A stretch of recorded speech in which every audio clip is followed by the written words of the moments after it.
Okay. I am thrilled and excited to bring on our next guest because we've been talking for a little bit. He is at home in the country of Costa Rica, where I lived for a while, about 10 years ago. So we do have a lot of commonalities. But I got to tell you that Jonathan England is all about doing well while doing good. He's an international best-selling author and a founder of Earth Waking University. Great name. He went from being a broke, ignorant, blacked out drunk, an atheist beach bum, to building a multi-million-dollar empire, to creating a powerful global movement that's healing humanity from the inside out. His special gift is helping people remember who and why they are. If you're ready to uncover your life's purpose and step into your calling to live a life of joy, fulfillment, and abundance on all levels, my friends, then Jonathan is someone you are totally going to want to get to know. Ladies and gentlemen, the amazing Jonathan England. Let's give him a big hand. Hey, all right, yeah. Thank you, Ken. It's an honor to be speaking on your stage, your platform here. Ken is an incredible guy. We haven't, known each other that long, but when you meet a kindred spirit, that person. But we've known each other for a long time. It's just we haven't met physically yet, so you can just feel it. So, thanks again, Ken. Love what you're doing here. Love everything that you stand for. So, let me ask a question out there. Who here would like to do good things in the world? Raise your hand if you'd like to do some good things in the world. Now, I can't see everybody. I see we got some live streaming going on. All right. So I'm just going to assume that your hand's up. Yeah, okay. Greg, Ken's hand's up. If your hand's not up, then you probably want to go ahead and click off and, you don't want to hear what I'm going to have to say. Okay. Now let me ask another question. Who here would be okay making a whole lot of money? Say aye. Aye. All right. All right. Awesome. If you did not say aye, you're probably not going to like this either. Okay. Who here be okay making a whole lot of money doing really good things in the world? Say, I want that. I want that. I'm proxy for everybody. Okay, I want that. Okay, there we go. There we go. So I think everybody said I want that. So that's what we're going to be talking about. Doing well while doing good. Um, you know, sometimes we go through some really dark stuff in our life. And it's like this tunnel that we get stuck inside of, and we don't think there's a way out. It's like there's no light at the end of the tunnel. We're like lost in this darkness, and it just feels all hopeless. But then it's like we'll meet somebody or this thing happens, and all of a sudden we make it out. Somehow we make it out of the impossible situation. But what if it was grace that pulled us through? And what if the only reason we went through it is because love knew that we could make it? And what if the only reason we did that is so no one else ever had to? So if you don't want your pain to be in vain, turn your mess into a message to make an impact, and then for bonus points and income, because no margin, no mission. See, money is not a negative thing. Money doesn't like pervert people or make people bad. Money's a magnifier. So if you're already corrupt, then cool, you're gonna get your corruption is gonna be magnified when you get a whole bunch of money. But if you're a good dude or a good gal, a good person, you get magnified that in the world. If I'm like, hey, go help these children out in Africa, they're starving, here's $5, go do it. You can't really do much of nothing, right? But if I was like, here's $5 billion, then now you got a chance. You can actually do some stuff. So it's just magnifying what you already are in the world. So I want to release any of that stuff, judgment. I got this like these two polarities where there was a time in my life where I was just like, I had the little victim mentality. I just thought I was at the effect of this world. It was just like beating me down. And then a point in my life, I realized that I needed to take responsibility for my reality. So I started doing personal development, working on myself from the inside out. And I started to set some goals and started to shift my life. And I became a very successful real estate investor, built a multi-million-dollar real estate empire, starting with no money, no credit, no clue. Within my first 18 months, I'd made $400,000. Within my first 2 years, I built a multi-million-dollar empire. And then, but I realized even that didn't like it because I was just trying to make a good life for my family so we could go on vacations, nobody had to work. And even that, it still had the void. I was like, that's not helping me either.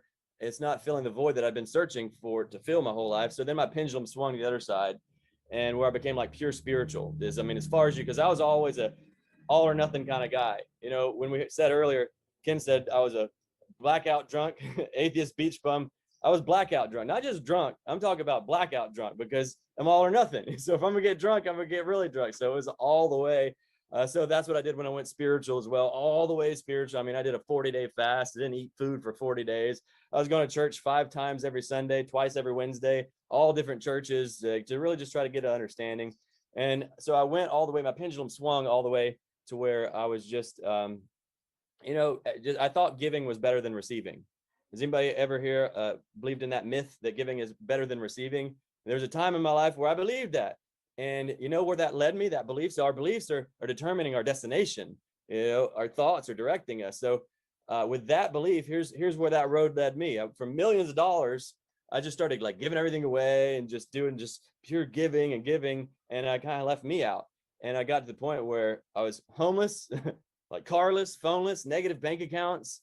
And at that point, I couldn't even take care of myself, let alone anybody else. Now I was completely happy, completely fulfilled. I'm just walking around, like looking at the trees and like, man, I'm just so happy.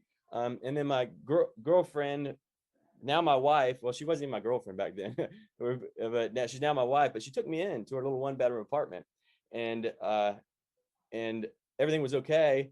You know, I was just happy, but there's a point where we got an eviction notice on the door. And then I was like, well, I can't even take care of myself, let alone my family. I can't do anything for anybody. So there's no good or bad, right or wrong, just what works and doesn't work given what you're trying to accomplish. So what I was trying to accomplish was actually do something good in the world. Actually, you know, be here, like like make an impact, not just be here to just consume. I didn't come here to get anything from this world. I came here to bring my gift into it. But if I'm just completely poor, then like I couldn't even pay the bills, and we were about to get kicked out on the street. My whole family going to be, you know, in a tent somewhere. So I understood that didn't work. So then I finally started to understand that neither one of these work, where you're just like going for the money, you know, just doing it so you can be successful and thinking that being successful and making a bunch of money and getting all the things that you want, your house, your car, all those things, your vacations are going to make you happy. That doesn't work. That's out of balance. But then on the other side as well, just being just pure peaceful, just meditating in a cave, that doesn't work well either, unless, you know, that's just what unless you're not here to really make an impact. If you're just here for you, then that's completely fine. So either one of those, they're two sides of the same coin. I call it Greedy Gary. I'll call him like Greedy Gary, the capitalist who puts profits over people, and then Selfless Sally, the one who thinks giving is better than receiving. But here's the thing, giving is not better than receiving, because giving and receiving are exactly the same thing. They're two sides of the same coin, and your ability to give is capped at your ability to receive. So if you don't know how to receive, there's no way you can give. Like, you might go, I'm an incredible giver. Well, just imagine if you were receiving as well. You become a conduit for abundance to come to the world, because you'll never get sad enough to end depression, and you'll never get broke enough to end poverty. I tried it. It didn't work. So you got to be the change that you wish to see in the world. So make sure that you become what you want to change. Like if you're just trying to get broke, that you think that's spiritual and you're like doing something good for the planet. No, you're just reinforcing the poverty mentality. And that's the problem. See, we're trying to treat symptoms on the planet, but we need to go to the cause. The cause are the way that we think. So about 5 years ago, I was given a vision to reinvent the educational system, reinvent the monetary system, and unite religions. And I'm like, well, how am I going to do that? Well, it was never my job. It was my job to just stay out of the way. I'm just a conduit for those things to flow through. So I'm going to tell you about these 5 levels of consciousness. They're really 5 states of conscious orientation. So you can kind of spot yourself. Now, don't use these levels to judge yourself or judge anybody else, because in truth, we're all in level 5 all the time. But what you believe to be true is true for you, even if it's not true. So you could believe yourself to be, you know, a victim. And if you believe that, then that's the reality that you'll manifest for yourself. Now, manifest does not mean to create. Manifest means to make obvious what is already there. What's wrong is always available. So is what's right. We choose what to focus on. What you focus on expands. So manifest is just focusing, directing your focus. So you can either focus on what's missing, or you can focus on what's there. You can either focus on what I don't have, or you can focus on what I do have. And there's a Bible verse that says, those who have will be given more, and those who have not, even what they have will be taken from them. And that sounds rude. That sounds, well, that's not fair. They don't have anything. Why would you take away from the people who don't have anything? Well, it's because it's according to your thoughts. You know, money doesn't come from people. Money comes through people. I'll say that again. Money does not come from people. It comes through people when you tune to it. When you tune to abundance, then it comes through. So it's never coming from a person. It's coming through a person when you tune to it. And how you become wealthy in this world is you solve problems. Now, you got like Greedy Gary, the capitalist, that puts profits over people. He will create problems just so he can solve them. One of them, is Greedy Gary ever going to end war? No, of course not, because war is profitable. So of course he's not going to end war. He'll actually go create war because he can make a lot of profits off of it. Greedy Gary is not going to, is ever going to end the virus? Of course not, because it's profitable. I can just keep making vaccines, and people have to keep coming back to me all the time. The ultimate form of control is dependency. So you want to make sure that you found your sovereignty inside of yourself, and completely you're liberated from the inside out, not thinking that this world has some sort of control over you. We're not victims of our circumstances, we're creators of them. But if you think that these circumstances are bigger than you, then so be it. But you've got the power to make that decision, and whatever decision you make, then the world is going to reflect it back to you, whatever decision that you made. So I said all that to just remind you, as we go through these 5 levels of consciousness, just use this to see where you are. Because if I said, hey, if you order a pizza and then the pizza delivery boy calls you and says, I'm lost. Well, what's the first question you're going to ask the pizza delivery boy? Where are you at? Now, if he lies to you, then you're going to give him the wrong direction. So it's very important to just, be okay with where you're at, not judge it. The pizza delivery boy doesn't need to judge himself because he's lost. He just needs to be honest. Because if he judged himself that he was lost and then lied about it, then we couldn't give him the right direction. So there's no judgment. It's just about a discernment to understand where you're at. So understand where you're at, understand where the people around you are at, and then just use these as like signposts, kind of, so you'll know where you're going. So level 1, it's called disoriented. This is called disoriented because people in level 1 have no orientation. This is the level of victim mentality. This is the level of the masses right now. No orientation, don't know where they're going. They've got no direction. And without vision, the people will perish. So most people don't have a vision. I'll ask people, hey, what do you want? And they'll give me the huge list of everything that they don't want. I'm like, I didn't ask you what you don't want. I said, what do you want? But people don't even you would be surprised at how many people have never even sat down and just made a list of their goals, never just sat down and created like, what do I want out of life? They'll spend, more time just planning out just a little trip to the store than they will even their life. And they wonder why they show up. Their life turns out the way it is. So level 1, the level of victim mentality, where they don't have a vision, they don't have a direction, they don't know what they're just a pinball getting bounced around. And so that's why it's called disoriented. Now, in each of these 5 levels, there's a lesson that you learn in the levels, and you transcend each level, transcend in the trance of each level, because in whatever level of consciousness you're in, you can't solve the problem at the level of consciousness that created it. But the next level, the level of consciousness beyond it, the problems don't even exist. The problem that was created in the lower level of consciousness, it doesn't even exist in the next level, because it's our own creation. It's artificially created. It's our own problems that we made up. Problems are artificially created. We create problems. They don't even exist. They're artificially created, because the only thing that exists is love. Everything is perfect. It always has been. It always will be. But we go into this illusion and artificially create problems for ourselves. Why would we do that? Because the core is that we don't think that we're worthy of love. We just don't think that we're good enough. So what do? We try to figure out how to earn our way to love. So we try to become good enough. And so we'll start creating problems subconsciously, not even realizing we're doing it, creating problems just so that we can fix them, so we can earn our way to love. But you can't do that. So level 1, victim mentality, completely controlled by your circumstances. No direction, no vision. If you don't stand for something, you'll fall for anything. So it's people just falling for, just handing over their free will, just completely in a trance, like a little zombie walking around like a robot, handing over their consciousness to somebody else's goals. And they become just a robot for somebody else to get their goals. So level 2 is what I call goal-oriented. Now, level 1, you live in the past, which creates depression. Level 2, goal-oriented, guess where you live in level 2? In the future, which creates anxiety. But it's a huge step. From level 1 to level 2 is a huge step. Now, there's a massive mistake in each of the levels as well. In level 1, the massive mistake is caring what other people think. You will never make it to level 2 if you're cared about what other people think. Why? Because if you're caring about what everybody else thinks, then you're going to do what everybody else does. And if you do what everybody else does, you're going to get what everybody else is getting. And then you're going to be getting the same thing that the masses are getting, which is level 1, victim mentality. So level 2, you start to set the goals. So in level 2, you're completely in control of your circumstances, and you're completely controlled by your circumstances. So you've got this blueprint thinking, well, I need this house, I need this car, I need this, whatever these things are. And you start to put those things into your reality in level 2. You understand, hey, I'm the creator of my circumstances. And you say, if I got a crappy job, well, I chose that crappy job. And you can just pick, you can pick a new job and then work your way towards it. You set the goal. And then, if you can hold it in your head, you can hold it in your hand. Just make sure you put your thoughts and then your emotion, put your energy in motion behind the thoughts that you actually want. Don't put energy in motion behind the thoughts that you don't want.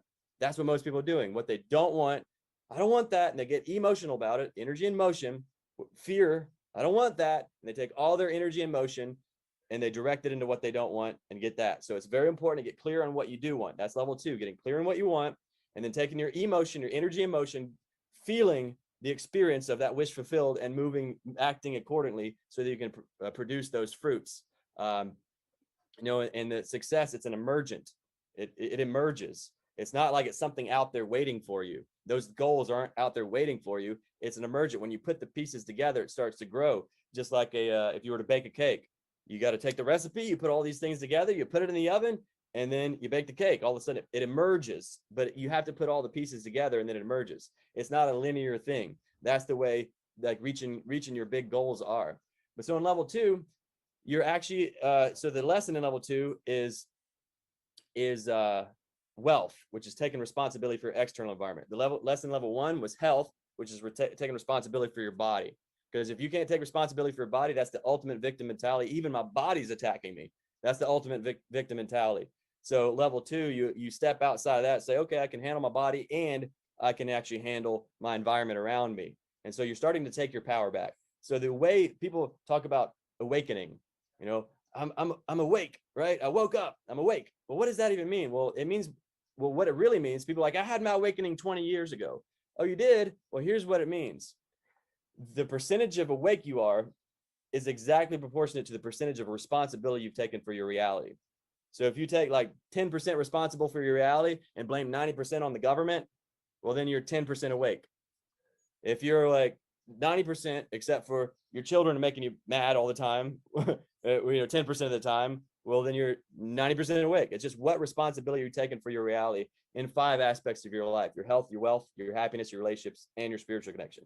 So level 2 is you taking responsibility for your wealth, which is your external environment, the things that are happening. So you're setting the goals, you're understanding that you have the power to put those things in place. You can just get the right strategies, the right tactics, the right tools, and put those in place. But again, you're living in the future. So what happens? You'll get the goal. Like, all right, I want $1 million. And you go and you make the $1 million. You're like, yay, I'm successful. Well, how long are you happy for? Only an instant, right? Because it's a drug. If you're getting it from the outside in, if you're getting abundance or success or the feeling, if you're getting the feeling from the outside in, it's a drug. Anything come from the outside in is a drug.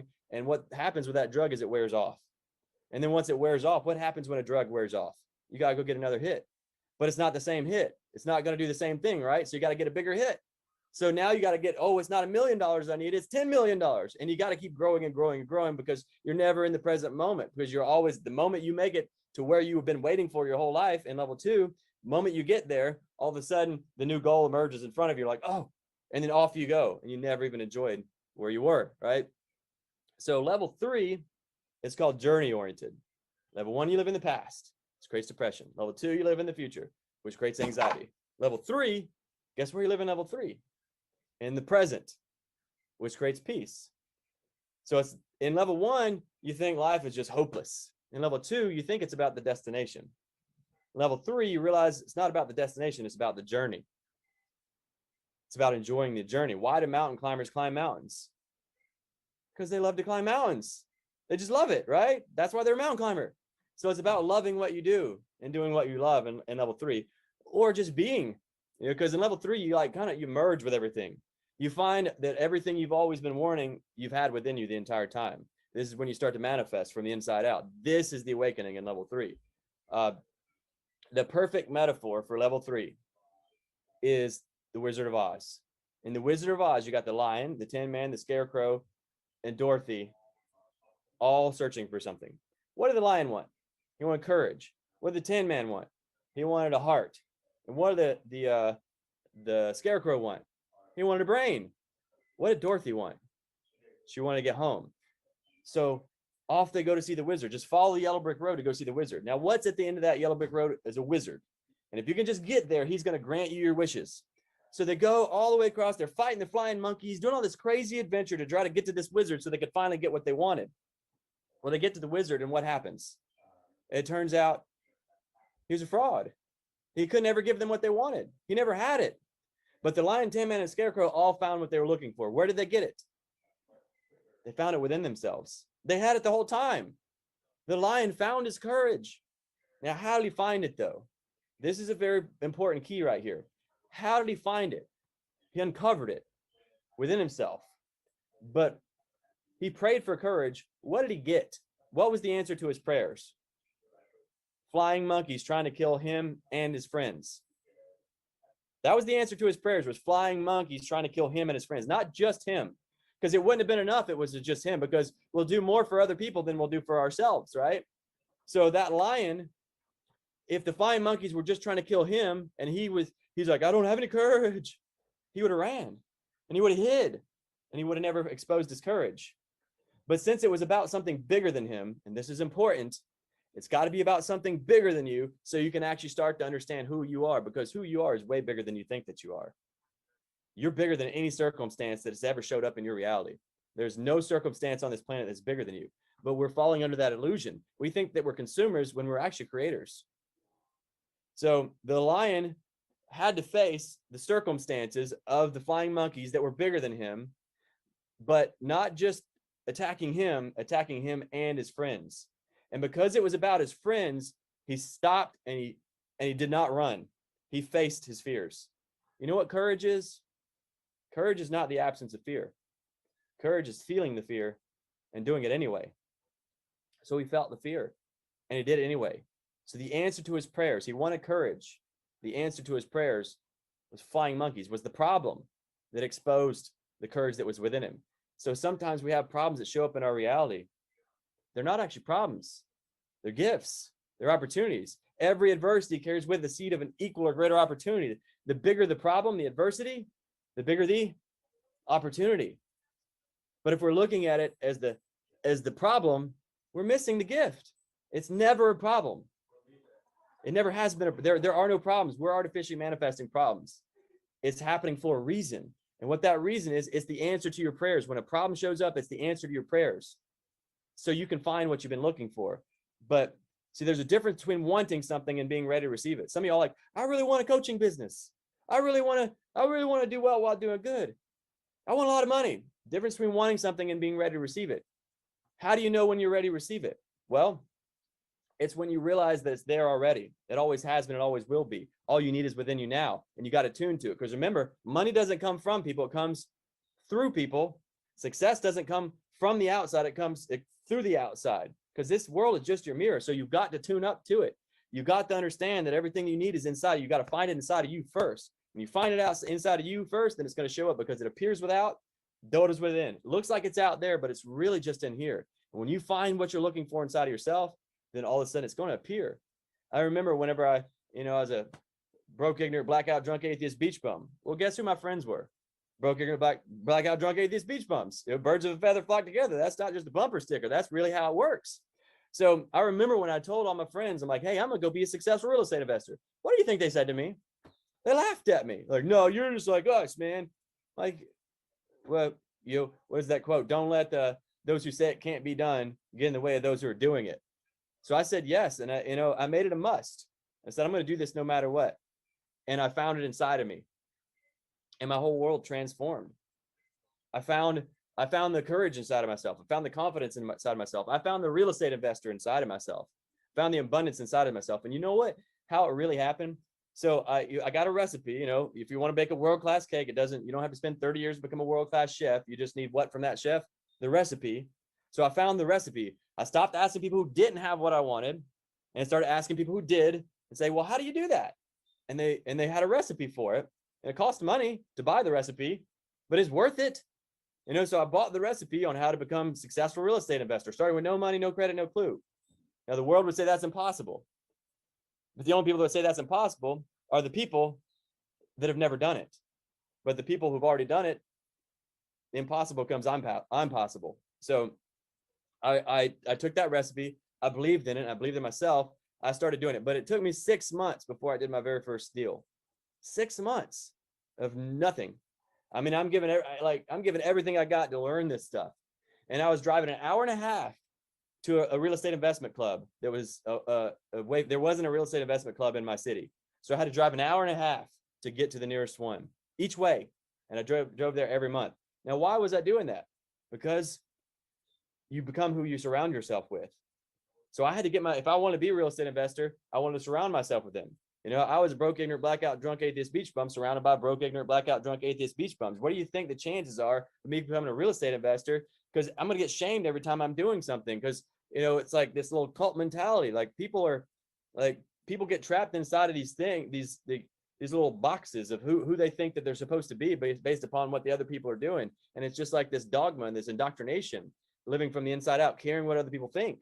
So I had to find, you know, a group of people. I always say, stop hanging out with people who share a common past and start hanging out with people who share a common future. So I needed to find somebody who shared a common future. So it was worth driving an hour and a half. Now, here's what happened. First, like the first month I went, I was just terrified. I was hiding in the corner. I'm like, they're going to know I'm not a real estate investor. They're going to see me. I don't want them to see me. And I'm like hiding in the corner. And then the next month, I'm still hiding in the corner. Oh God, they're going to know I'm not a real estate investor, because I didn't see myself as one. And I knew they're just going to sniff me out. Like I'm not supposed to be here. And of course I wasn't getting the fruits of a real estate investor. I wasn't making all the money yet. Why? Because I still didn't believe I was yet. How do I know I don't believe I was? Because I'm hiding in the corner, hoping they don't see me. Third month, I'm like, dude, I know everything these people are talking about. Like, because I've been studying so much. I'm really starting to believe in myself. Fourth month, I'm like, dude, I could say it, teach anything anybody here's talking about. Fifth month, yeah, I could teach this class. The sixth month is the month that it shifted. On the sixth month, I'm looking at all these people and I'm listening to them talk. I'm like, all right, now this is ridiculous. How are they doing this? And I'm not doing it. Like, you know, I'm just as smart as that person. I know what they're talking about. I can teach this thing. I'm just as smart as that person. Like, you know, there's no reason they can do it and I can't do it. And that guy right there, that guy's an idiot. And if he can do it, I can do it. Now that's literally what I thought inside my mind. I don't have any judgment on myself back then. Like, but that's what it took for me to look at somebody and say, that's an idiot right there. Now, this is back when I was in level 2, well, moving from level 1 to level 2. So of course I still had like judgments on people and stuff out there, but it was the judgment on myself is what it was. So like, dang, man, because I'm like, if he's an idiot, that means I must be an idiot. And I don't want to be an idiot. So if he can do it, I can do it. And then that very next day, I got my first deal. Now, here's something you want to hear something wild? So if you want to be a successful real estate investor, then you have to do what real estate investors do. Now, I'm talking about real estate investing right now, not because I'm saying you should go be a real estate investor, but I'm talking about the principles behind it. How did I shift from this broke, ignorant, blackout, drunk, atheist beach bum to building a multi-million-dollar empire to building a global movement? How did that happen? Watch the principles behind it. You can use this recipe for anything that you want to do in your life. So watch this. If you want to be a successful real estate investor, you got to do what successful real estate investors do. If you want to be a global movement leader, you got to do what global movement leaders do. If you want to be a coach, you know, having a coaching business, you got to do what people who have a coaching business do. You got to take the actions. Faith that works is dead. You got to believe it and you got to act accordingly. And so your faith is proven by your actions. If you're not taking the actions, it's proving that you don't have no faith. It's proving that you have fear. Fear is imagination running wild. Faith is imagination focused. Focused on what? Your vision. So you've got to have the vision and you stand for it. So in order to be successful or anything, you got to do what a successful that person does. Now, I was trying to be a successful real estate investor. What do successful real estate investors do? They buy properties. In order to buy a property, what must you first do? You got to put in an offer. You have to put in an offer or you're never going to get a property. Now, in those 6 months, how many offers do you think that I put in? Those first 6 months when I didn't do any deals, how many offers do you think that I put in? Zero off, not a one. I'm saying I'm going to be a successful real estate investor, but I wasn't doing what they do. The one thing that I have to do was the one thing I wasn't doing. Got no deals. But once I saw that guy and I said, he's an idiot. If he can do it, I can do it. I believed in myself for the first time.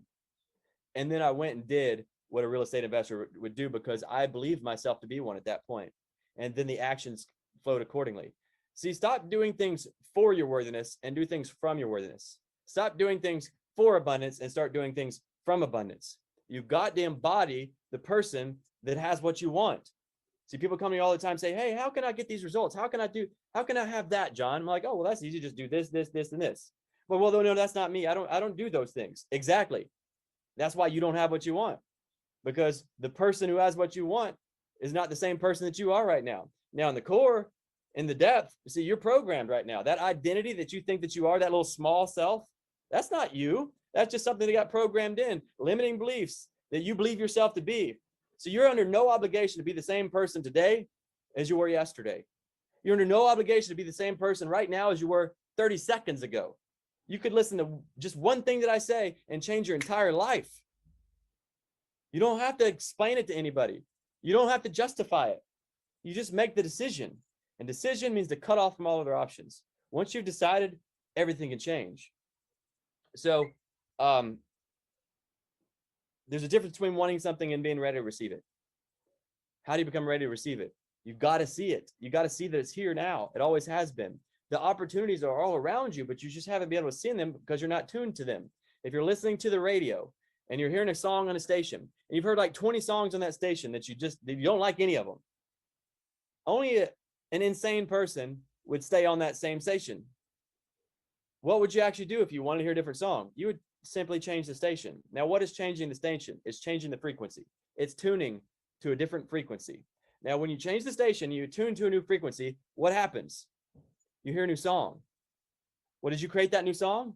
No, the new song was already there. It was already playing, but you just weren't tuned to it. You just couldn't hear it because you were only tuned to the station that had the songs you didn't want. It's time to tune to the station that has the songs you do want. So how do you tune to that station?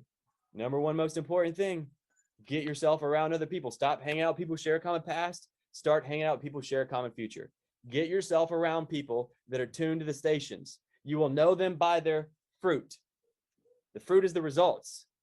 Find somebody who has the fruit and get yourself around those people. That's why you're here at this thing right now. You're finding people who got fruits and you're like, I want those fruits. So you're starting to listen. You're starting to sow seed. Your mind is your garden, and this thoughts are the seeds. The beliefs that you're sowing in are going to produce the fruit. So what beliefs have been you holding on to? Everything that we want, we don't have, is on the other side of letting go of something we're dead certain about. And I said use dead on purpose, because if you ain't growing, you're dying. So if you're dead certain about something, there's no more life. You're already dying. You're not. There's no growth there. So everything that you want but don't have is on the other side of letting go of something you're dead certain about. You got to let yourself be around people that have the fruit that you want and become coachable. Just start trying it on and allow it. I mean, you don't have to do everything exactly the way somebody else does it. You find your own unique flavor of it, but you've got to get yourself around the people like that. So I applaud you for, investing in yourself, investing the time and the energy and the reason just to show up here and to be part of this, because you're being the change that you wish to see in the world, because you're surrounding yourself with people who have the fruits that you want. You're starting to take responsibility for your reality. I remember how I did it. I didn't have any successful real estate investors I could hang out with. I didn't have any successful people, period. Everybody in my reality was just drunks. So what did I do? I started reading books. I started watching YouTube videos, and I just isolated myself away from that world until I could grow myself. And what happened is those books that I was reading, those authors of those books were my friends. Now, they didn't know they were my friends, but they were the only people I was talking to. They were the only people I surrounded myself with. It was just the books. I was talking to them, or they were talking to me. They didn't know it. But then you know what happened later on? Once I tuned myself to that reality, they actually became my friends. Like literally people the books that I was reading, that I thought like these people are just, I'll never be able to ever meet these people in person, became my friends. I started doing like deals with them. Like we're doing real estate deals together. We're on mastermind cruises together. We're hanging out with each other. It's just crazy to me. But it was because I tuned myself up. So that's what you're doing here. Just tuning yourself, getting the recipes, hanging around with people who got the fruit that you want, tuning up by sowing those seeds, their thoughts, whatever they believe that produce those fruits. Find out what they believe that are producing the fruits. And you do that, you shift it from the inside, then all of a sudden you can actually have what you've been waiting for, because you find it inside of yourself. You become the person that has what you want. So we're in level 3 right now. Level 3 is about just, letting go of chasing things, realizing it's about the journey, and tuning yourself up, finding it on the inside, becoming one with whatever it is that you've been waiting for. There is no path to happiness. Happiness is the path, and it's just a choice. So level 3, the lesson is happiness, taking responsibility for your internal condition, your thoughts and your feelings, your internal environment. You were the only one in there. Your spouse didn't piss you off. Your children didn't make you mad. You made you mad and used them to do it. So it's about taking responsibility. So then level 3, like, okay, you've got everything you've ever been searching for, the peace, the love, the joy. It's unconditional. It's not based upon conditions or circumstances. It's in you, and wherever you go, there it is. Because wherever you go, there you are. When you become peace, love, and joy, wherever you go, peace, love, and joy is. No longer does the storm affect you, you affect it. You bring the calm to the storm. It bows down to you. So stepping up into level 3 is when you realize that you're a creator. So this is about making the shift from consumer to creator. See, we're all creators, created to create.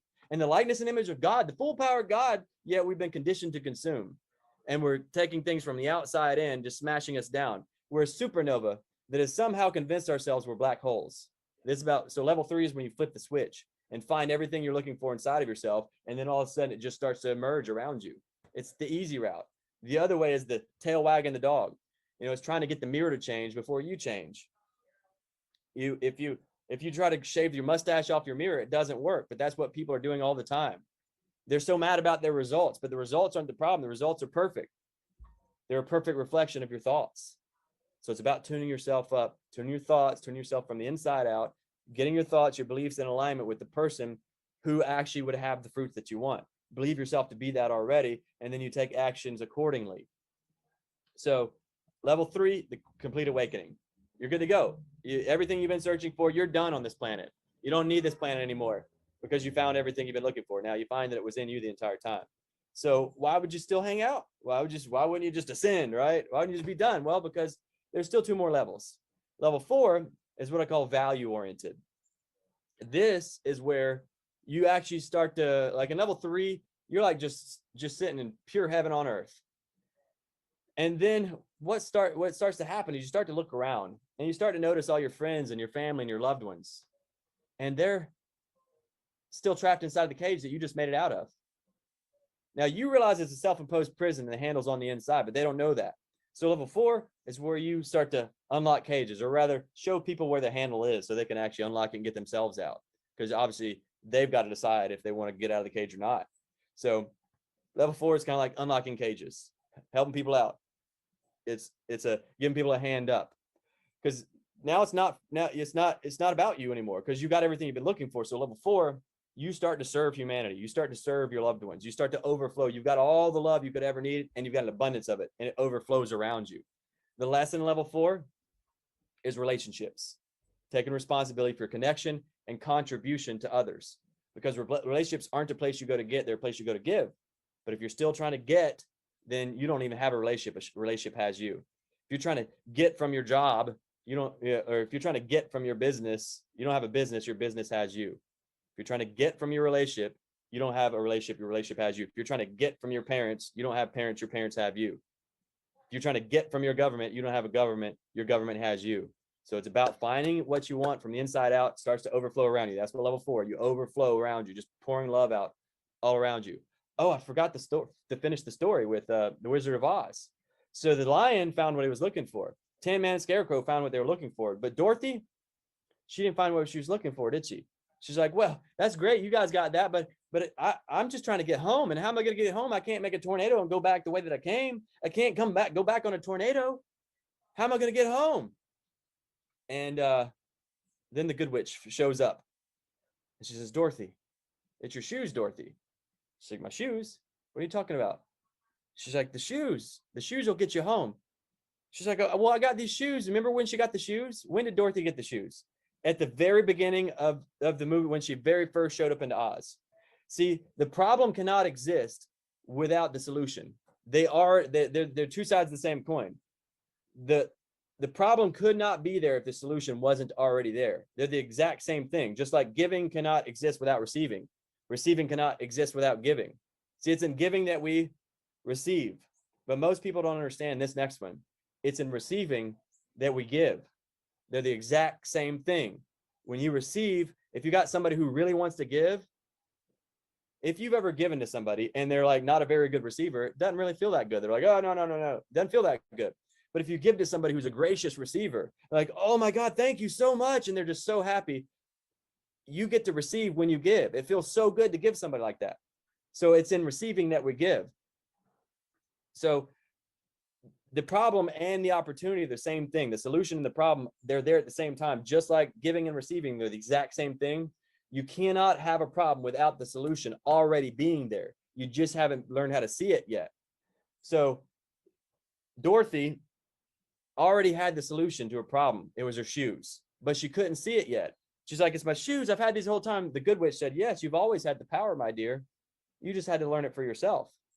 So then she says, Dorothy, just close your eyes and click your heels. And she clicks her heels and she says, there's no place like home. Now notice, what is she doing? There's no place like home. She's starting to visualize. There's no place like home. She's starting to see it. She's starting to hold in her mind. No place like home. She starts to feel it. She's tuning herself to a different station. Manifest does not mean to create. It means to make obvious what is already there. Just like the radio station. What's wrong is always available. So is what's right. We choose what to focus on. What you focus on expands. You don't get what you want. You don't get what you deserve. You get what you focus on. And that's a subconscious focusing, not your physical, your conscious awareness focus, what your consciousness, what it's focused on. See, if it's trying to get something, that means you assume that you don't already have it. And if you assume you don't already have it, you're chasing it, that means you're never going to get it. You're going to push it away from you. So you've got to focus on it. Your subconscious has to focus on that. I already have it. When it's, I already have it, you don't do things for your worthiness. You do things from your worthiness. You don't do things for your abundance. You do things from your abundance. I already have it. You act accordingly, and then the fruits are produced. You'll know them by their fruit. So Dorothy's like, there's no place like home. No place like home. She sees it, holds it in her mind. Her emotion, energy and motion. She has the feeling of what it was like to be at home. And then what happens? She opens her eyes. She looks around, and what does she see? Home. What happened? She woke up. She had been home the entire time. See, all we need is within us now. It's been here the entire time. Difference between wanting something and being ready to receive it. How do you know if you're ready to receive it? If you understand that it's here now, it always has been. You've been tuning away from it. You've been tuning on your problems. Those who have will be given more. Those who have not, even what they have will be taken from them. I don't have enough. I'm not enough. I am is the name of God. You take the full power of God and use it against yourself. I tell my people they can have what they say, but they keep saying what they have. You can have health, but I'm sick. You can have what you say, but you keep saying what you have. You can have a wonderful, beautiful coaching business, making an impact and an income. Yeah, but I'm not valuable enough. Tell my people they have what they say, but they keep saying what they have. So it's about waking up. That's what level 3 was. Level 4, you've woken up, and then you start to see everybody else asleep. You start to unlock cages. So you think, well, dang, John, that's got to be the end of the story, right? How could it be any better than that? Like helping other people wake up, like just pouring out love into the world. Like how can, like, that's got to be the end. You're full, you're whole and complete. You got pure abundance. You got everything that you ever want. Well, here's the problem with level 4. You can't see the picture when you're inside of it. Can't see the picture when you're inside of it. So level 5 is called soul oriented. So this is the level of not my will, but thine be done, where you actually, you're back from this limited perspective, but I and my Father are one, you become one. That's the paradox. And you're like, you tune in, you're like, oh, and you're in this limited perspective, but you say, not my will, but thine be done. And you allow a larger perspective to guide you. Something bigger than you could ever see from your smaller limited perspective. So here's an example. Imagine if you were remodeling a house and your floor guy, on the weekend, he shows up and he does all the floors. And he's not asking for a bonus. He's not asking for anything. He just thinks it would be a really good thing to just, you know what, I'm going to do it ahead of schedule. I'm really going to help out, get John ahead of schedule by doing these floors. Not going to ask anything for it. I'm really just doing it out of the goodness of my heart. Well, then on Monday, the painter shows up. The painter's like, what the heck? What the heck? You got all these plush carpets like pushed up against the baseboard. Now it's going to make my job way harder to go paint those baseboards because you did the floors early. The floor guy really thought he was doing something good. But if he'd have been listening to the contractor, he'd have realized it wasn't time yet. So sometimes in level 4, we might try to unlock a cage that we weren't supposed to unlock. We're doing things out of our own will, thinking that we're doing something for good, but it's not. It's actually harming people. It's like the person that sees the little butterfly trying to get out of the cocoon. It's like, oh no, he's suffering. He can't get out of the cocoon. And then you go cut open the cocoon to pull out the butterfly, and the butterfly dies because the butterfly needed to push open that cocoon to get the blood pumping into his wings. It needed that struggle. It needed that problem in order to create the opportunity. But we try to save people from their problems when their problems weren't problems, they were opportunities. There are opportunities to grow so they could find what they've been searching for inside of themselves. You're not anybody's hero. You're not anybody's God. You're not anybody's savior. You got to help them find that stuff inside of themselves. When you understand like a level 4 at least, then you'll stop trying to help people. So, when you walk away from a circumstance and you've helped somebody, when you've done it from a higher perspective, from a higher level of consciousness, they don't walk away saying, oh my God, look how great this person was. They're pointing at you saying, look how great they are. They walk away saying, look how great I am. They see the greatness inside of themselves. That's what you're here to do, whether it's your children, your parents, your friends, your family, your loved ones. You help them find the greatness inside of them. You don't do it so they can say, look how great you are. You do it so they can say, look how great I am. You do it so that my job here for you is for you to say, dang, if John can do it, I can do it. To help you find it inside of yourself, the abilities inside of yourself, the courage inside of yourself. It's already in you. I can help. See, there's gold inside of everybody. It's not our job to extract it. It's our job to see it. See, I already see it inside of you. I know who you are. Just like Ken was talking about earlier. He's like, we see your future. We already see your future because we've been down that path. We know where this road goes. And because you're here, I know where your future is, because your action is determining your direction. You're taking action. You're showing up to something like this. I know your future as long as you stay on this path. Now you get off this path and go right back to consumerism, going back to the victim mentality, going back and following the masses and go right off the same cliff that they're going off of. That's completely fine. None of my business. My business is just stand here as a lighthouse, and lighthouse don't chase boats around. We just shine the light, and then people can choose. They say, yeah, I want to go that way. I'd like to find my light too. So level 5 is the complete surrender. Not my will, but thine be done. What would you have me? It's called soul oriented. So in level 1, you think it's all like hopeless. You're just like a pinball getting bounced around. You're like trying to play the hand of cards the best you can, but you got dealt a crappy hand. That's what level 1. Oh, poor me. You think there's like life is just kind of meaningless and hopeless. Level 2, you think it's about the destination. Level 3, you realize it's not about the destination, it's about the journey. Because the destination, once I get there, it's like off in the journey. Like I don't go to the end to a movie to watch the final scene. I go to a movie to enjoy the entire movie and watch the final scene. I don't go to a symphony and just listen to the last note. I'm like, I can't wait till they do the last note. No, you're enjoying the entire symphony. So level 3, you realize it's about enjoying the entire journey. Level 4, you realize, hey, it's not about the destination. It's not about the journey, because even the journey is going to end one day. The only thing that lasts is who you become. So it's about who you become along the journey. But then level 5, you realize, wait a minute. It's not about the destination, and it is about the destination. It's not about the journey, and it is about the journey. It's not about who I become, and it is about who I come. It's actually about uncovering who I've always been. Who have I always been?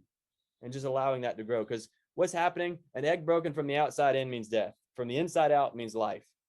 And when it seems like the world's against you, what's actually happening, and it feels like your shell is breaking, like, oh no, you're killing me, you're breaking me.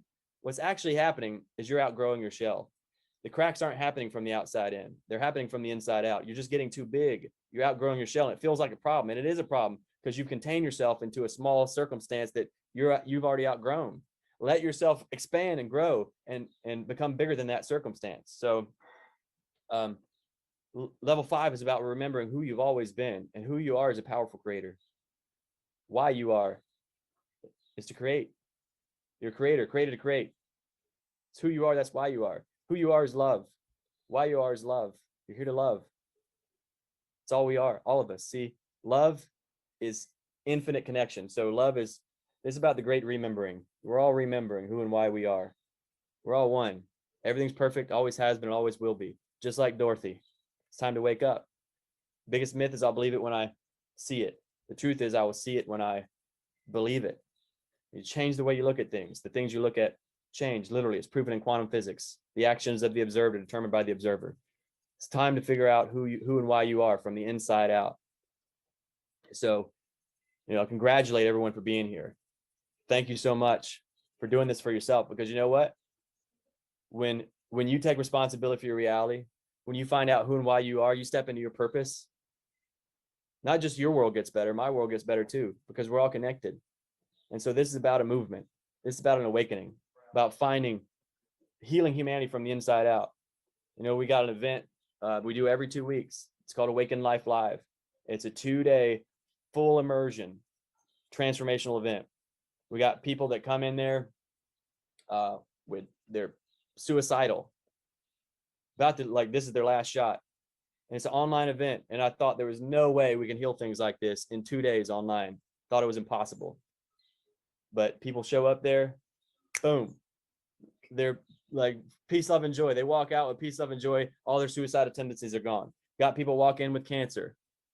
We heal it in one weekend. We got people walk in with diabetes. People walk in with relationship issues. We got people walk in with, we've had COVID, we've healed COVID, 24 hours, gone completely. Anything that you can think of. You know, the whole world's waiting for a miracle. The problem is nobody believes in them. It's time to believe in miracles. Expect miracles. Because if you ain't experiencing miracles, that's not natural. You're artificially creating a world where miracles don't exist. You're taking all your power to get rid of them. Just let go and let love. So I want to invite everyone here to this weekend. It's 2 days, 9 a.m. to 9 p.m. Central Time. It's our gift to humanity. We've covered the cost. It's not cheap for us to do this event, and we're giving it away. We've covered the cost. It's our gift to you. The only thing that I ask is you show up for yourself fully. That doesn't cost you anything as far as money, but what you get back, what you put in.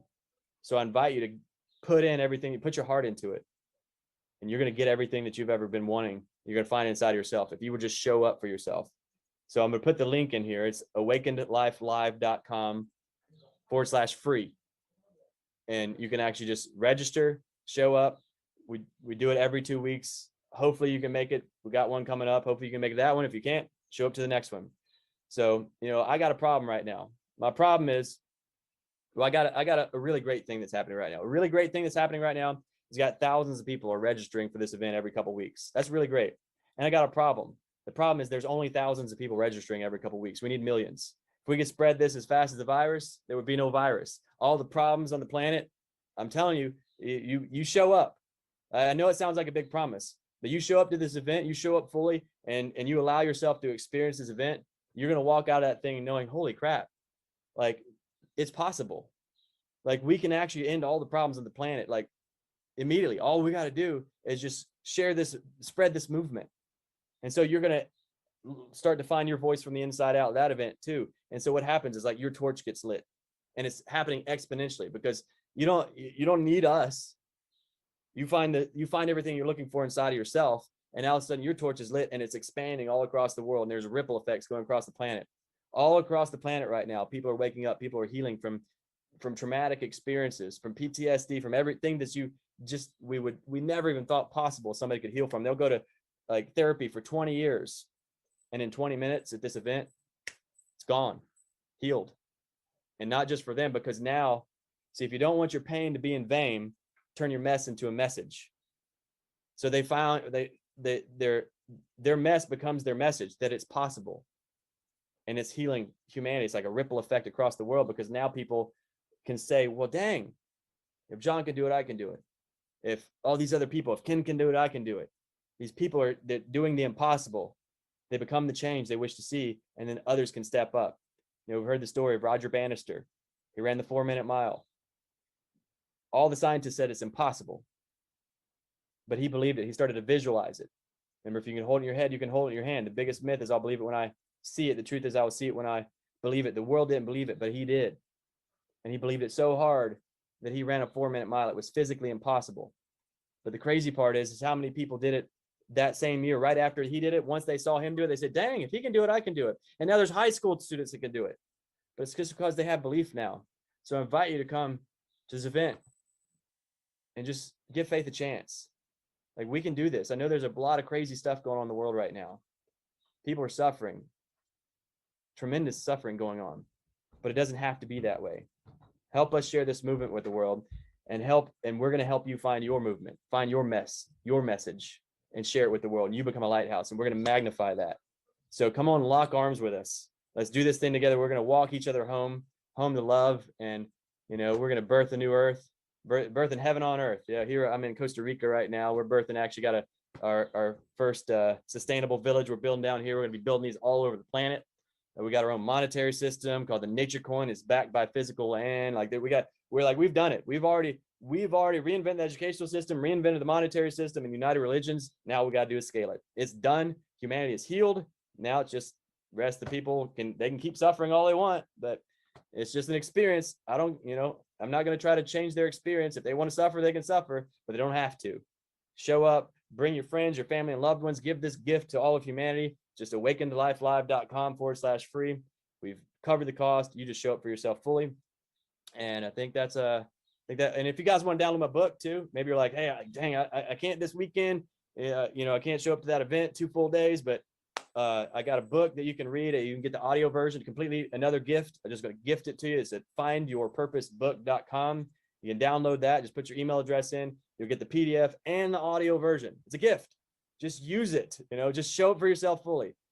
Put everything you got into it. Put your heart into it. And I'm telling you, your whole world will transform. And then you'll be the change for your friends, your family, your loved ones, your children, all those people that you see out there suffering. You're going to become a lighthouse, and you're going to bring certainty into a world where there isn't any, because you're going to find that certainty inside of yourself.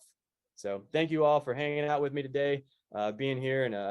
And thank you again, Ken, for allowing me to share on your beautiful stage platform here. Love to all. Hope to see y'all really soon. Anything else, Ken?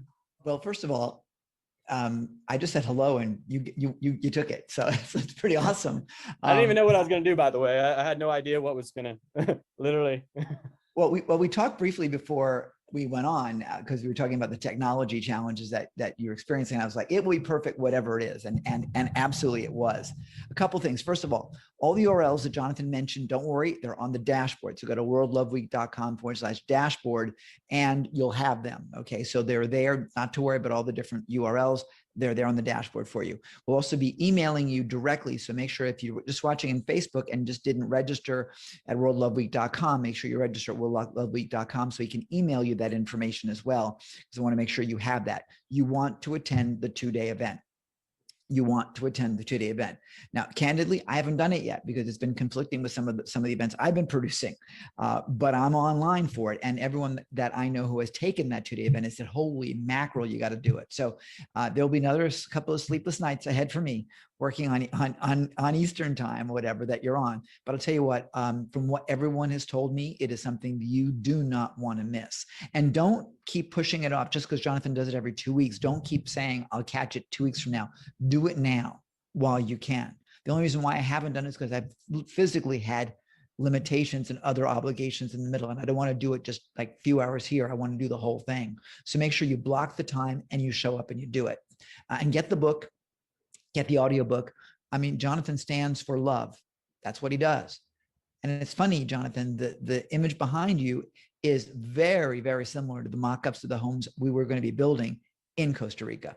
I'm looking at that going, oh my, yeah, for real. It was just just fascinating, and similar kind of views. So really, really stunning. It's exciting. I'm no kidding. It's for real. Look at some of the stuff that we had designed. So it was really interesting. So I'm thrilled that you're with us. Again, take advantage of Jonathan's generosity. He's got a big vision, and big visions are what we need right now.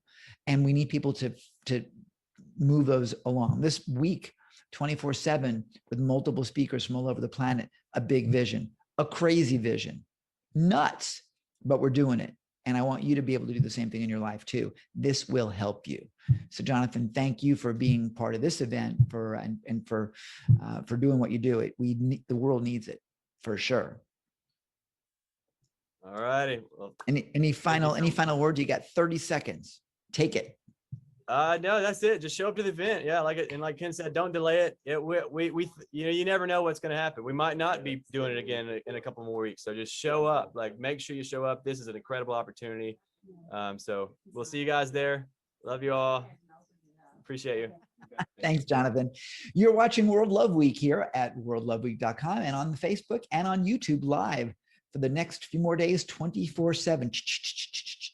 So tell your friends, and if you want to make sure that you catch us forever, make sure that you grab the VIP package while you can. It is there for you right now, available. Ladies and gentlemen, thanks for watching. Stay tuned for our next speaker coming right on up. Here we go.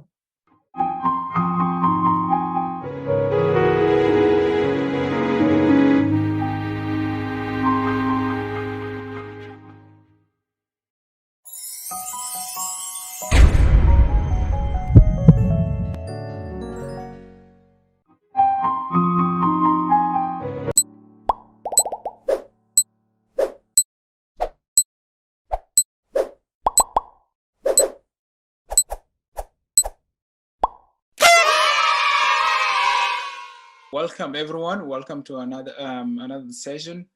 Is your co-host Theodore Ngorapol, and with me I have Jolina Karen. Jolina is currently in Colorado, and Jolina is going to talk to us about how to get through almost anyone. So Jolina Karen is a behavioralist who work with spiritually and psychologically sophisticated clients who want to be great partners, parents, teachers, and leaders. Their common values include the desire to be authentic and to feel connected to the people they care about. Jolina believes the fastest way to improve their relationship is to improve the way we communicate with them. She says, love, live, and die in our day-to-day conversation. So Jolina, welcome. Thank you, Dor. Thank you for having me. It's an absolute pleasure to have you. So thank you for that introduction.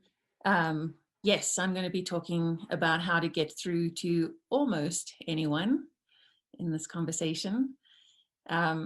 I do have a slide deck, and I think I am going to use them, but I would love to have you chime in anytime you have questions, because I am, after all about conversations. So if that's all right with you, I will do that. Yeah, absolutely. Do that, and then if you don't mind, I will jump on, ask question as you go.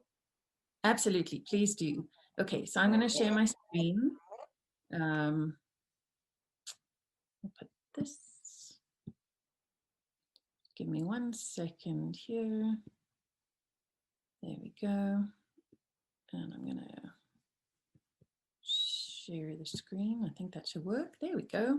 Okay, so as Zor said, I'm Jolina Karen, and my goal is to help people get through to just about anyone.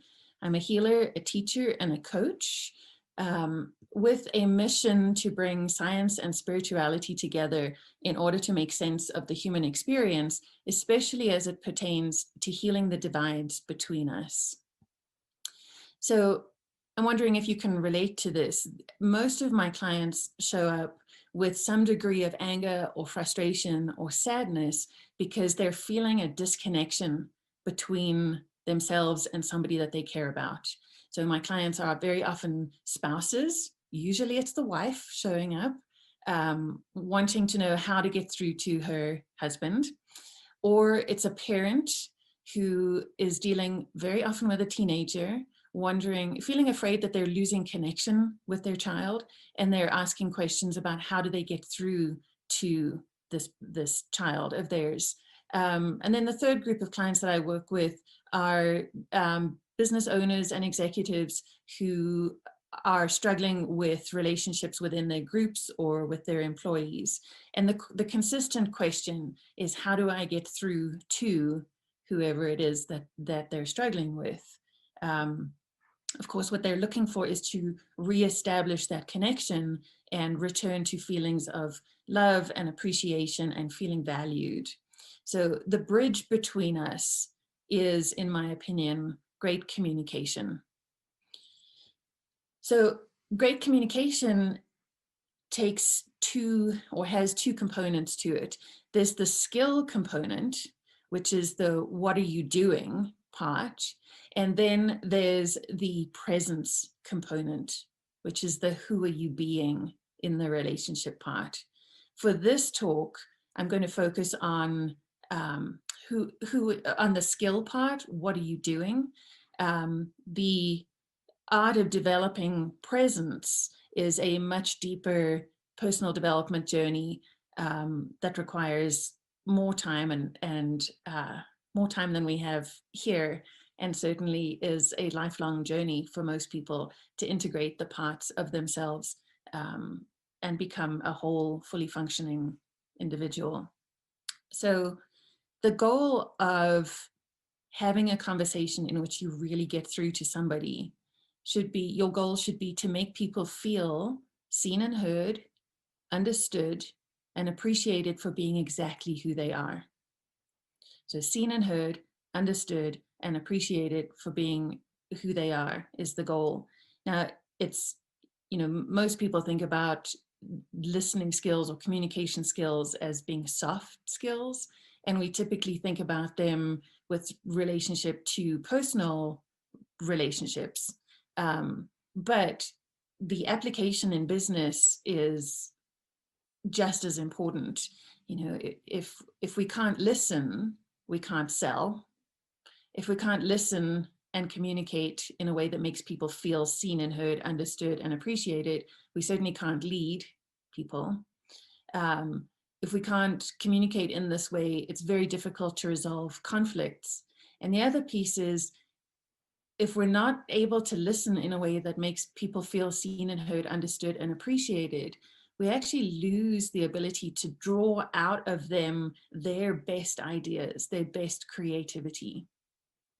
So we're going to go into the neurobiology in a little bit, the neurobiology of a great conversation. But there's a piece here about when you make somebody feel seen and heard, understood, and appreciated, you not only have an effect on their psyche, but you also have an effect on their brain. And I'm going to talk a bit more about that in a minute. The most dramatic story that I can tell about a client of mine who put this way of listening and conversing into action was a client of mine in Africa who was a C-suite executive in a very large company. They had almost 10,000 employees, and the employees were threatening to go on strike. Now, my client had actually hired me to help him with his personal relationships. There was some stresses going on at home, and he hired me to help him manage his emotions and communicate more effectively with his wife and children. The situation at home was so stressful that he actually took a 3-month sabbatical. And when he went back to work, the strike negotiations had been going on for 11 weeks and they had gotten nowhere. So they were in their final week of negotiating, and the CEO asked him to go in and see if he could just do anything. I got a phone call from him 4 days later with him saying that he said, I used to think I was a good negotiator, but he said, I've never experienced anything like what just happened. And it's all thanks to what he had learned from me on how to make people feel seen and heard, understood, and appreciated. They had a deal within 4 days that stopped the strike and kept the company moving forward. It saved them millions. And he was ultimately promoted to CEO of the company. So Oh, wow. I thought on this Love Week, making our businesses vehicles for peace in the world, I thought I would share that story of how listening in this way can have such a huge impact on both the bottom line of the company, but also the well-being and the contentment of the employees in the company. Yeah, wow, that's so important. I think being one of the things that is really underestimated is power, being there and holding space for someone and listen and let them feel like, you know, they're being heard, they're being understood, they're being appreciated. And I think nowadays when they speak of like emotional EQ and all of that, I feel like it's essential for business to thrive. And I'm really is a testimony hearing that again. Thank you. Yes, I agree with you. I think great communication skills and especially great listening, I really think it's the most undervalued skill in the world. And I think the empaths and the quiet people and the people who are naturally good at listening are probably the most underappreciated people in the world. So thank you for giving voice to that. And the other thing you said there about holding space, the ability to hold space for another person, that speaks to presence and the essence of who we are. And that's a crucial component of being able to have these conversations in which people feel seen and heard, understood and appreciated. So thank you for mentioning holding space. So that ties right into my next slide, which one of the components of having these kinds of conversations starts with creating psychological safety.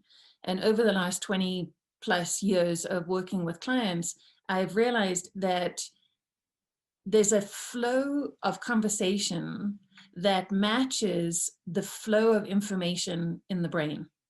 So if we can calm the brain, we open the mind. And so I want to go very quickly through some of the parts of the brain. Now, this is a very high level overview. I'm not a neuroscientist. I'm borrowing a lot of this information from Dr. Dan Siegel, who is on the cutting edge of interpersonal neurobiology. And we're going to use his very handy model of the brain to just talk about how information flows in and out of the brain. So we actually all have one of these models. It's called our hand. So anybody that's watching, or Zora, if you want to do this with me, if you close your thumb in and then close your fingers over your thumb, you have a very handy representation of one hemisphere of your brain. So I can't take credit for this. This is Dr. Dan Siegel. But Wow. what this represents is the forearm represents the brain stem, the spinal column going up into the brain stem. And the palm of your hand is actually representing the brain stem. So you've got spinal column bringing information from the outside world in through your body, up your spinal column, and it arrives in the brain stem. Your thumb, when you close it in, represents the limbic system. This is the emotional and memory part of the brain, right? With its main components being the amygdala and the hippocampus. If we close our fingers over our thumb, our fingers represent the frontal cortex, right? So this is where our high-level executive thinking comes from. This is where our problem solving happens, language happens there, and so on. Now, we're not born with our brain fully integrated. So one of the things that's really interesting about brain development and the role of conversation, it relates to a really important part of the brain, which is represented by our fingernails. So if you make that fist, what do you notice about the fingernails, where your fingernails are positioned here? Anything? They're tucked in. They're tucked in, and look at how they touch all the other parts of the brain. So they touch the brainstem, they touch the memory and emotion center, and they touch the frontal cortex. So this little area that's represented by your fingernails is called the prefrontal cortex. And this, to me, is the most important part of the brain because it has these 9 functions. It's the prefrontal cortex that gives rise to self-regulation, emotional regulation, attunement to others, our ability to feel what they're feeling. It modulates our responses, gives us response flexibility. It modulates fear, our fear responses. It's the seat of intuition and insight and morality and empathy. So rather important part of the brain, I think. And here's the magical thing about conversation that makes a person feel seen and heard, understood, and appreciated for being exactly who they are. There's only one thing that's been shown to grow the neurons in the prefrontal cortex, and that is the experience of feeling known. It's the experience that we get when we feel somebody is actually seeing us and hearing us, that they're understanding us, and they're truly appreciating us for being who we are. That experience actually stimulates the growth of interconnective neurons in the prefrontal cortex. This is part of why I get so excited being able to share this information, because I want to live in a world where people have empathy, where they're living, you know, according to their highest intuitions, you know, where they're able to modulate their fear and their responses. Because the more other people can do that, or the more of us do that, the more freedom we create for everybody else to be fully themselves. So that's ultimately a driving force for me. Oh So wow, that's a good driver. And just looking at the prefrontal cortex, it pretty much control our state of being, like self-regulation, intuition, moral. Like it's like everything that encompasses our life, really. Like if we get a hand of this and regulate it, then we are more altruistic being in a way, by just simply being in tune with this. absolutely. And so this is the power that we have as great listeners. We have the power to actually create experiences in which other people's prefrontal cortex is stimulating integrative neurons. It's growing. And why the integration of the brain is so important is because as we take in information from the outside world, it's gonna come in. We're gonna receive the stimulus. It's going to go to our memory and emotion center, the limbic center, and we're going to compare the stimulus to things that seemed like it in the past. We're going to remember what that felt like. And then we're going to come up to our frontal cortex and we're going to make a decision on how we're going to respond, right? Well, as I said, we don't come into the world with the brain fully developed, right? And if there is not a whole lot of connectivity between the different parts of the brain, it's really easy for people to just flip their lids. We just break connections. You know, we hear people say, you know, I got so emotional, my brain just shut down, or I went offline. You know, I got so emotionally flooded, I couldn't cope, so I just checked out.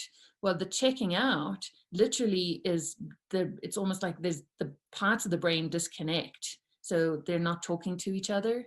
And if we want to grow into well adapted, if we want to raise children who are resilient and adaptable, we need to be doing everything we can to create more and more connection between these different parts of the brain, right?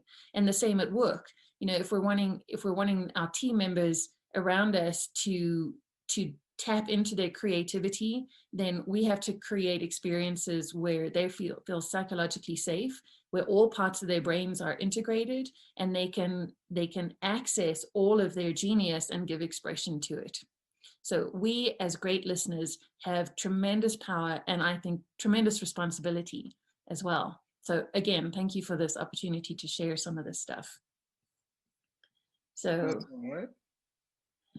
all right. So there are 6 steps that conversation can follow along in order to mimic how information travels in the brain. And fortunately for us, these 6 steps correspond or create a lovely little acronym called REVERT. And the reason that I love this acronym called REVERT, which means to give back or to go back, is in a conversation that makes somebody feel seen and heard, understood and appreciated, we're constantly going back to them and giving power back. Excuse me. Excuse me. We're giving power back to them, right? So of this 6-step process, it starts with reflection. So the R in REVERT is for reflect. Just the facts, ma'am. And so anybody that's done any sort of active listening is going to be familiar with some of these steps. When we're reflecting, the idea here is to use their words exactly to reflect just the facts of what they're telling you. And so a sentence can start with, so it sounds like you're saying the car swerved from the left lane all the way over into your lane and cut you off. Right? Now, there is debate in the world of communication about whether we should reflect people's words verbatim or whether we should paraphrase with our own words. And I'm going to say the more you can use the other person's words verbatim, the more quickly and easily and effectively you convey the message that you're actually listening to them. You know, think of a time when somebody has being able to say back to you, you know, so what I just heard you say was, and then they use your words exactly. I mean, you get a very clear message that they have actually paid attention to you and they've listened to what you were saying, right? So that's the first step, is to reflect. The second is to empathize. So again, reflection is going to calm the brain stem, which is all about survival. Empathy, and the next step, which is validation, is going to start calming the amygdala and the hippocampus, the emotional part of the brain. So when we're empathizing, we're acknowledging the feelings, right? And so we can say things like, wow, that sounds like it was really scary, or I can see that you're really upset. How did that make you feel? So we can elicit words that are feeling words, and reflect those back to the client or to the person that we're talking with. Now, just to go back to the question of whether we should reflect using their words verbatim or whether we should be paraphrasing, when we're reflecting emotion words or feeling words, you must use their word exactly. Because if we paraphrase, it creates confusion in the mind, right? And a beautiful example of this, an example of this was, I was working with a couple who were going through a separation, and he was the one wanting to leave, and she was the one who was most upset about this. And she said to him, "It really hurts to be rejected." And he reflected and empathized by saying, "So what I'm hearing you say is you really hate to be rejected." So can you feel that there's such a different emotional feeling with those words? And it immediately put her into defensiveness. I didn't say I hate it. I say that it hurts. So if you're wanting to make somebody feel seen and heard, understood and appreciated, I think it's wise to use their words, especially the feeling words, as much as possible. So the next step is to validate. A lot of people get empathy right. A lot of people are really good at saying, you know, oh my gosh, I feel with you, you know, what you're saying, it sounds really upsetting. I can see that you're sad, etc., etc. Where a lot of the step that a lot of people miss out is validation. And validation sounds like, it makes sense to me that you feel sad, angry, upset, hurt. And the crucial word is because. It makes sense to me that you're having this experience because if I were in your shoes, I think I would feel that way too. Or if it was me in that situation, I can imagine that I would also react or feel the way that you're feeling, right? Now, the thing about validation is validation is not telling somebody that they're right? Okay, it's just saying you're right to have the experience you have given your value system, your history, you know, your circumstances. Okay, and again, the importance of empathy and validation is that they calm the emotional center of the brain, the limbic system. So moving on, the E in revert is to elicit their goals, right? So once you've gone through reflecting what you've heard them say about their experiences, just the facts, then you've empathized and validated their emotional response to it. The next thing is to ask them what they need next, or what they want to be experiencing instead. So this is crucial, is that if we're going to give the power back to the other person, if we're going to empower them with opportunities to solve their own problems and gain confidence and self-awareness through that process, we have to, at this point, ask them for their intentions or their goals moving forward.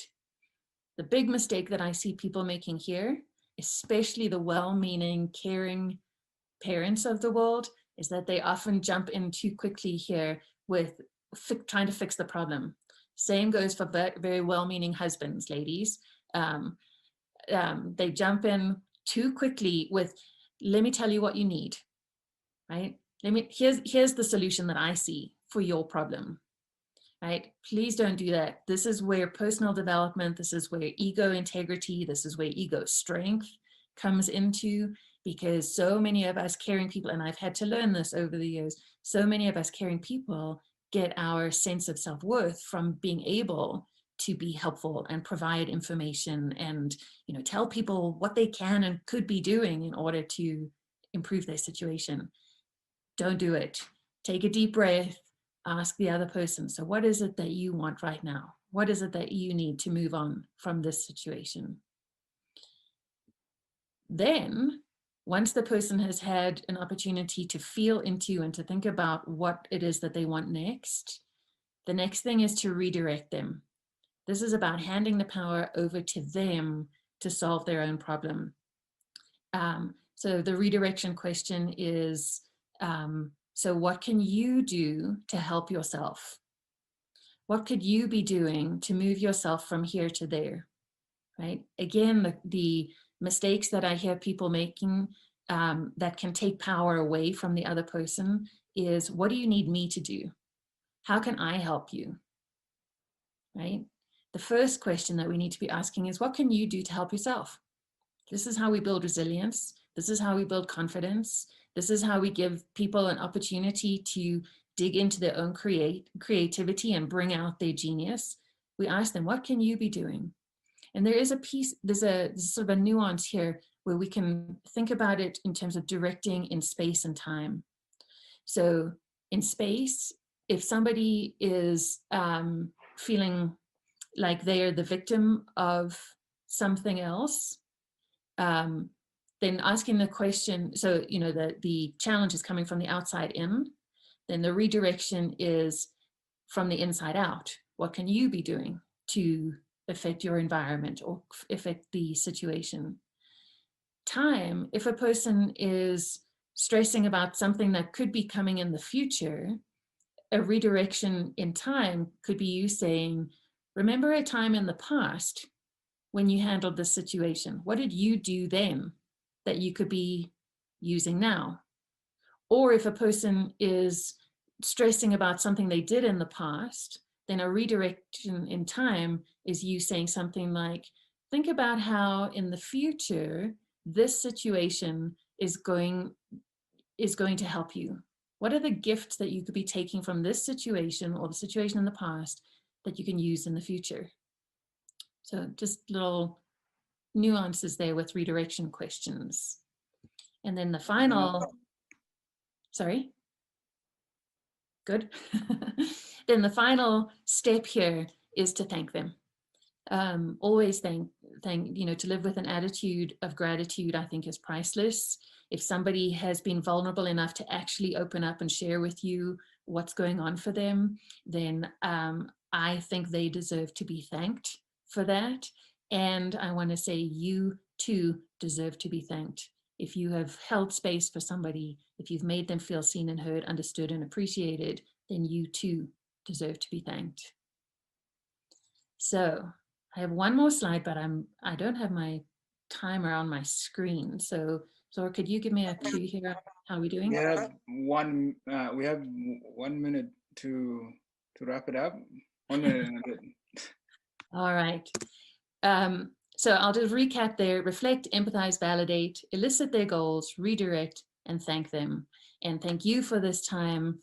I'm done. Oh, sorry, I'm gonna unshare my screen. I don't know how to do that now. Wow. Thank you, Jolina, for sharing that with you. With us, very insightful. We picked up a lot, and that acronym REVERT, I think I'm gonna remember that for the rest of my life as a listener, and in terms of my communication. This is like a formula that anyone can adopt and improve their communication. So on that note, I'm going to touch down, and it's been a pleasure having you. Thank you very much for coming along. Thank you so much for having me. If anybody wants that formula, they can download it for free on my website. So yeah, let's get it out. And we will also share your detail on our dashboard. Thank you very much for coming along, Jolina. Nice to meet you. Nice to meet you too. Thanks.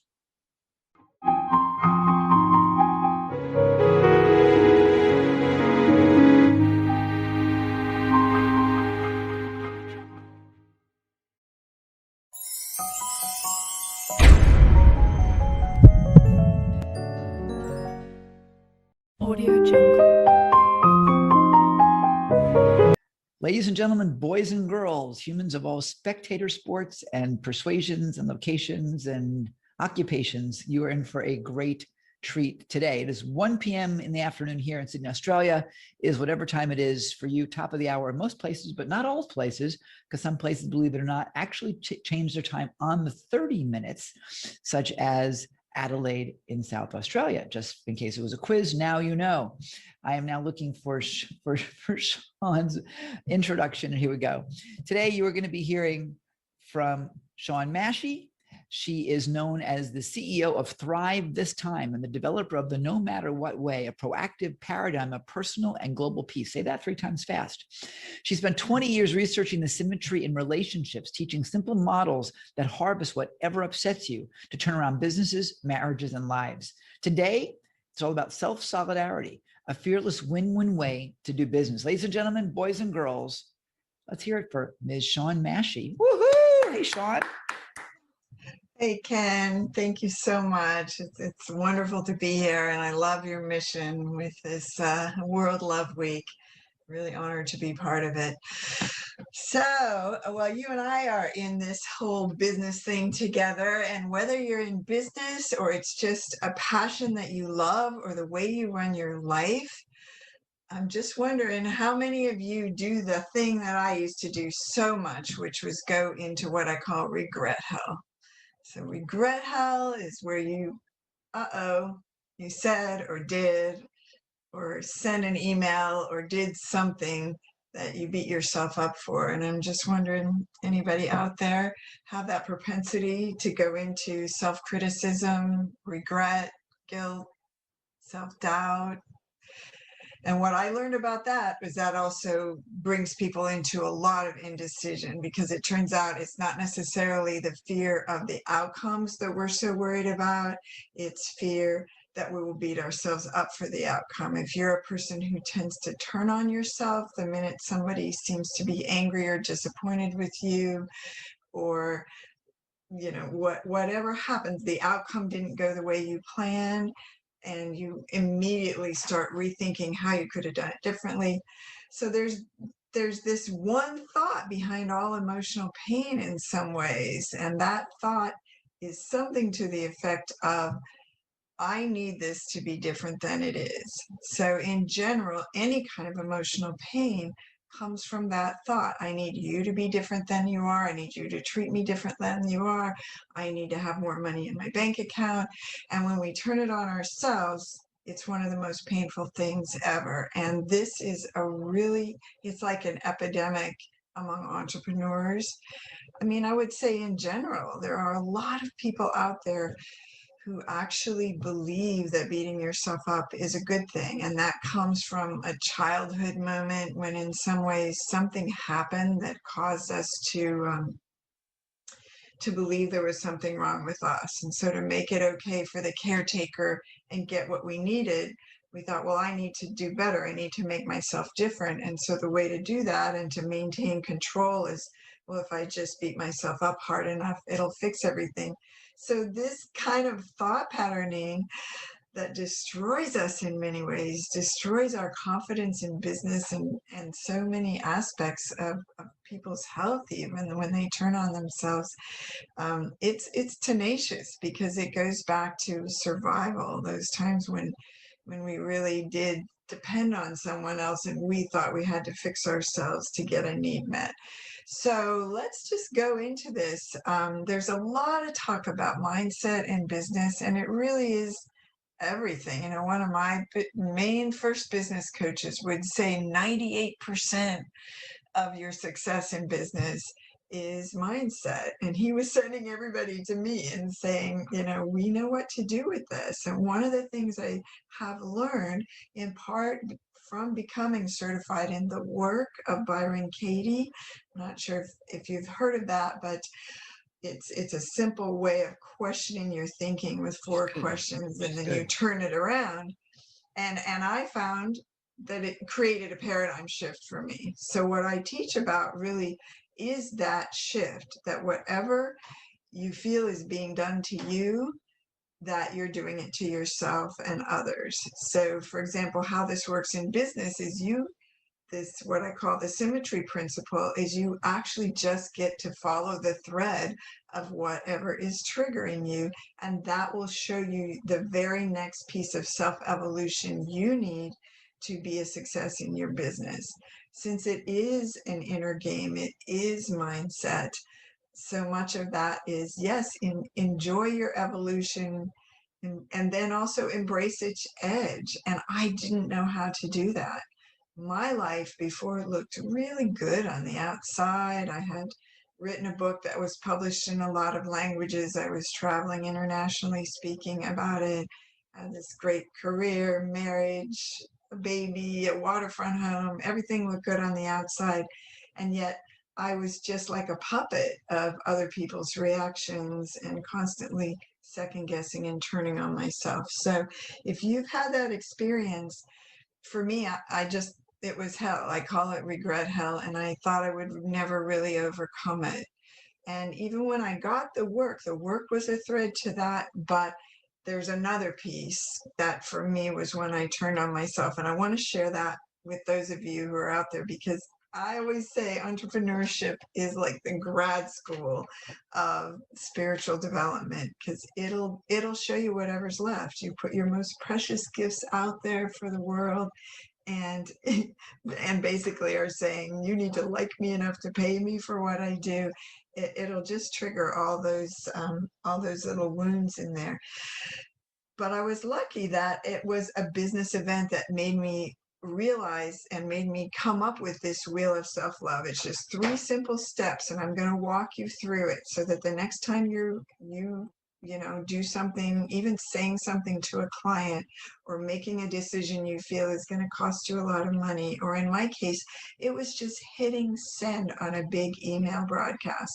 It was fairly early in my business career, and I was kind of celebrating completing this launch, and I settled back in the bathtub to enjoy, and all of a sudden my mind went, oh no.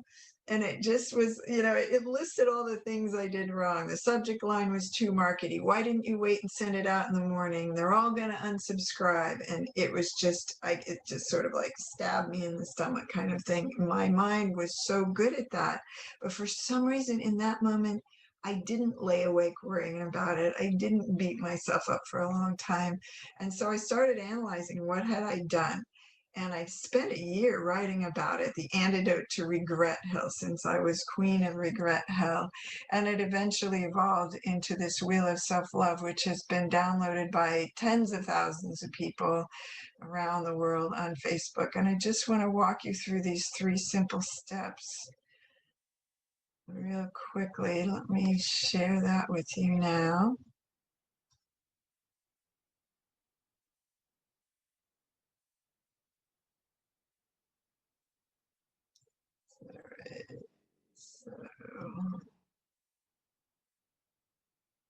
All right. So once I got in that place, it was like I was on a hamster wheel. There was no way out, because I was the one who wasn't forgiving myself, and I couldn't see it any other way.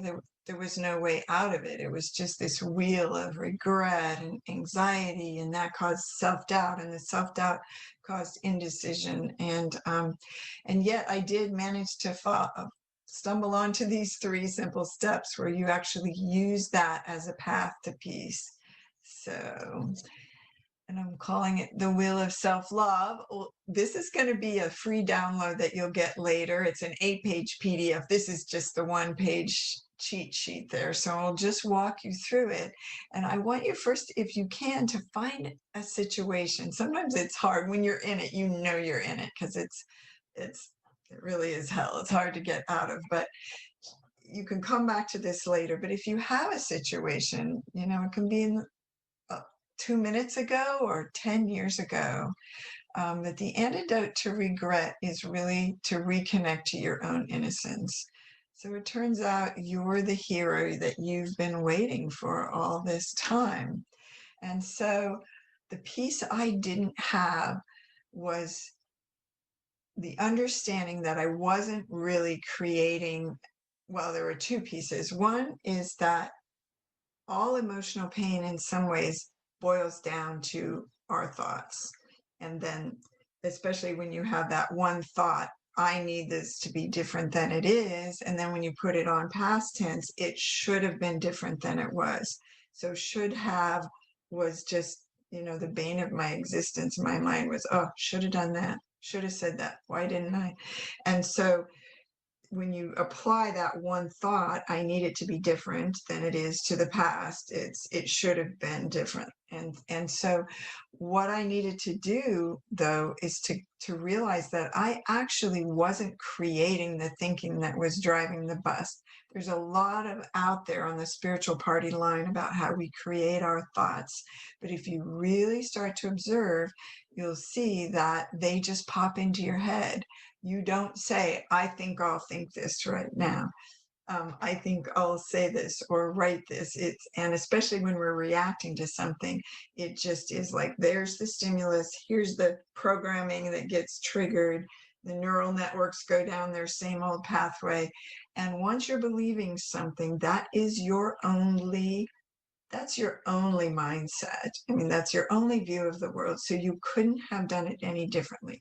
So what you do here is ask yourself, you go back to that moment. Who were you in that moment when you did that thing? So in the bathtub, I thought to myself, what was I thinking when I sent the email? And I remembered all of the things that were going on and what I was believing. So return to the moment you regret. This is step one. Ask yourself, what was I thinking? Who was I in that moment? What were my fears? What were my insecurities? Whose thinking was I believing? What were my, just really my mindset about what needed to happen? And then notice that you did not actually choose to believe that thought. It was an unconscious convergence of mental programming. See that once you were believing it, you could not have acted any other way. A lot of people are going around saying, oh, I could have done better, or I should have done.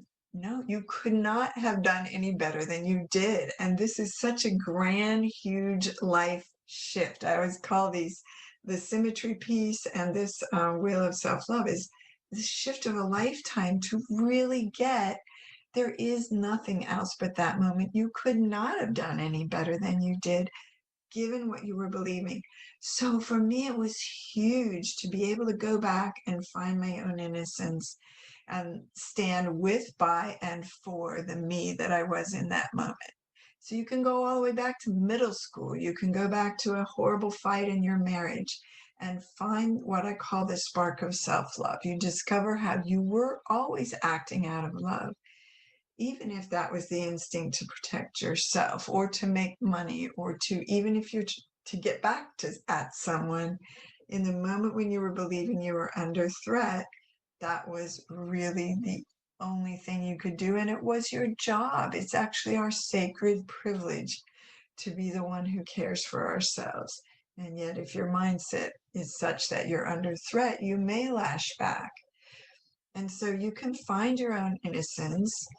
And it brings us to a place I call self-solidarity. It's a self-forgiveness. And it doesn't mean you just go willy-nilly through life forgiving yourself and leaving a trail of wreckage, or making bad business decisions, or not really being there to serve your clients. No, this kind of taking responsibility without beating yourself up actually sets you up much better to make amends, to say, hey, you know what? I realized what I was believing, and so I did that thing, and I'm so sorry. Is there anything I can do to make that right?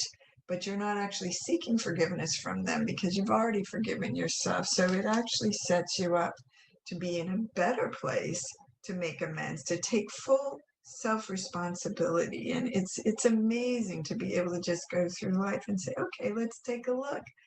I did the best I could. Who was I? And there's nothing like business to bring this stuff out. So it's phenomenal. And now these next two steps are really important too. That so you've forgiven yourself. That was step one. But wait, you're still in fear. What was the thought actually that even sent you into regret to start with? So that's step two, to ask yourself, what am I fearing now? What am I thinking that I thought I was doing fine? I'm just going along, doing what I do. Maybe I wasn't sure, but I took a leap anyway. And then later the thought comes back in and it's coupled with fear. So you have to ask yourself, what am I fearing now? And for me to be able to go into my worst case scenarios, the first question, worst case, and find out that I'll be okay no matter what. So it's like the cessation of fear that you're going to stand with, by, and for yourself. And so you notice the thoughts. This is step two, that you started believing that plunged you into regret hell. You accept that your mind cannot know that any given outcome will or will not happen. I always had the one, oh, they're going to be mad at me. Maybe they will, maybe they won't. So that kind of calms you a little bit there. Okay, maybe it's not going to happen. But monkey mind, it wants to go all the way to worst case scenario. Our brains are biased towards scanning the environment for what might go wrong. So go ahead. This was my freedom to say, okay, I'm going to go all the way to worst case scenario. And then let's investigate there. So imagine worst case outcomes. Realize that they could actually yield best case outcomes in the end.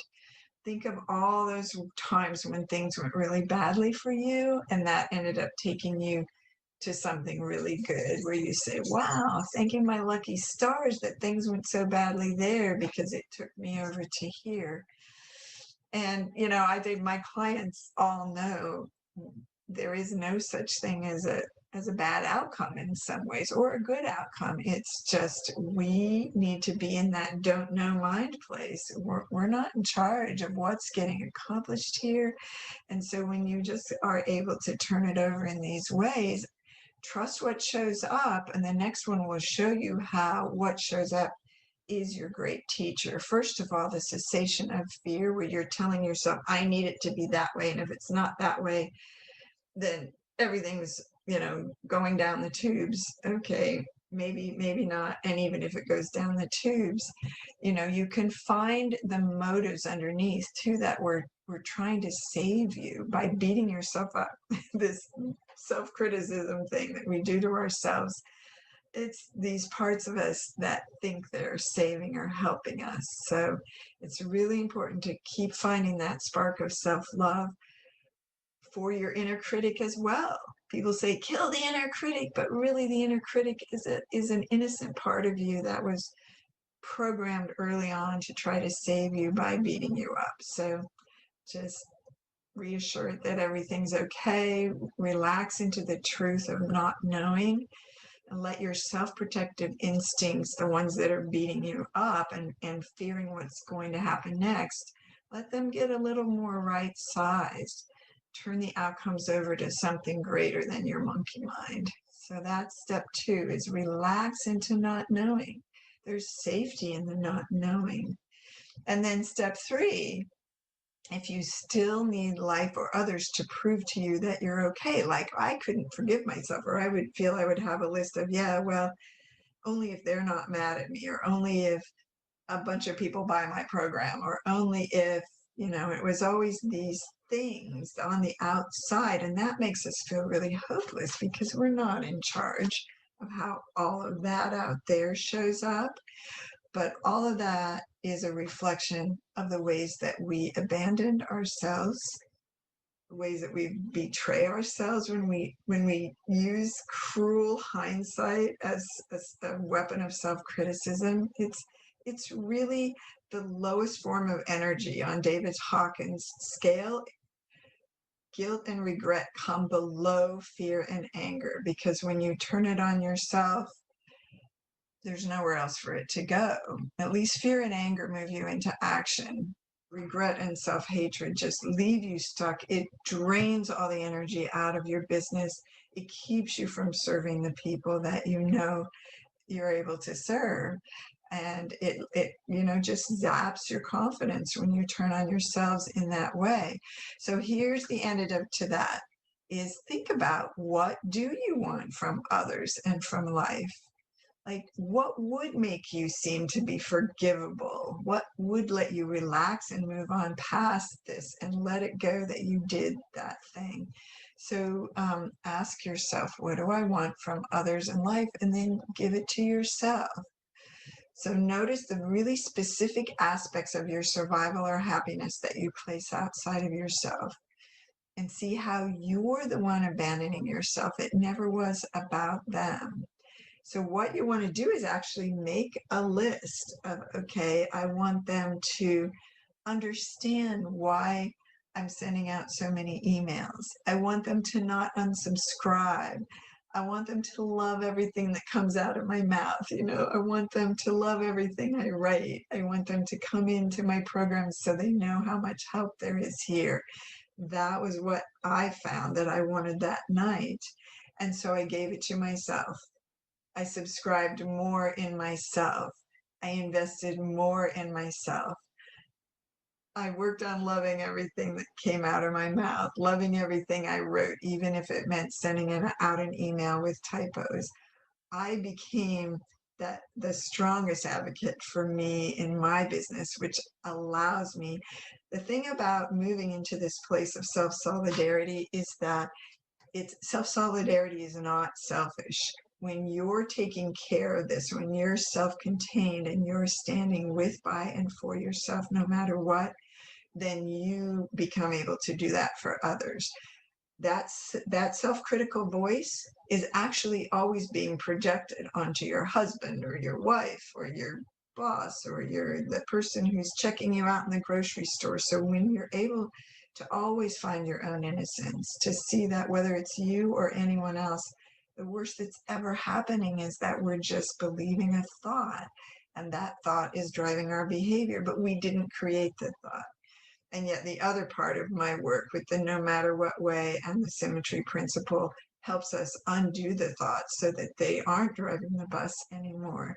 So that's the other thing. When you do identify the thought that was driving you to make those decisions you later regret, we now know what to do with that, to neutralize it, to let the mind see the errors in its own logic. And that calms the emotional charge. So in this case, you make that list and then you find ways to give it to yourself. Forgive yourself. Come home to yourself. Stay by yourself no matter what. If you fear that someone is angry or leaving you, you stop being angry at yourself. You stop leaving you.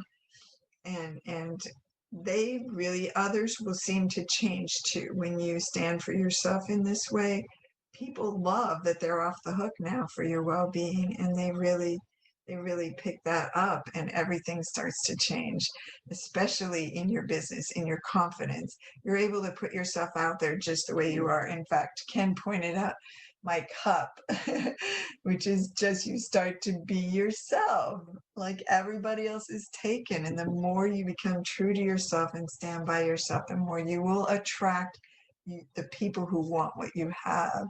So again, come back and give yourself, let the business and the fears of it guide you. Whatever is happening to you, whatever you want from others in the business, give that to yourself.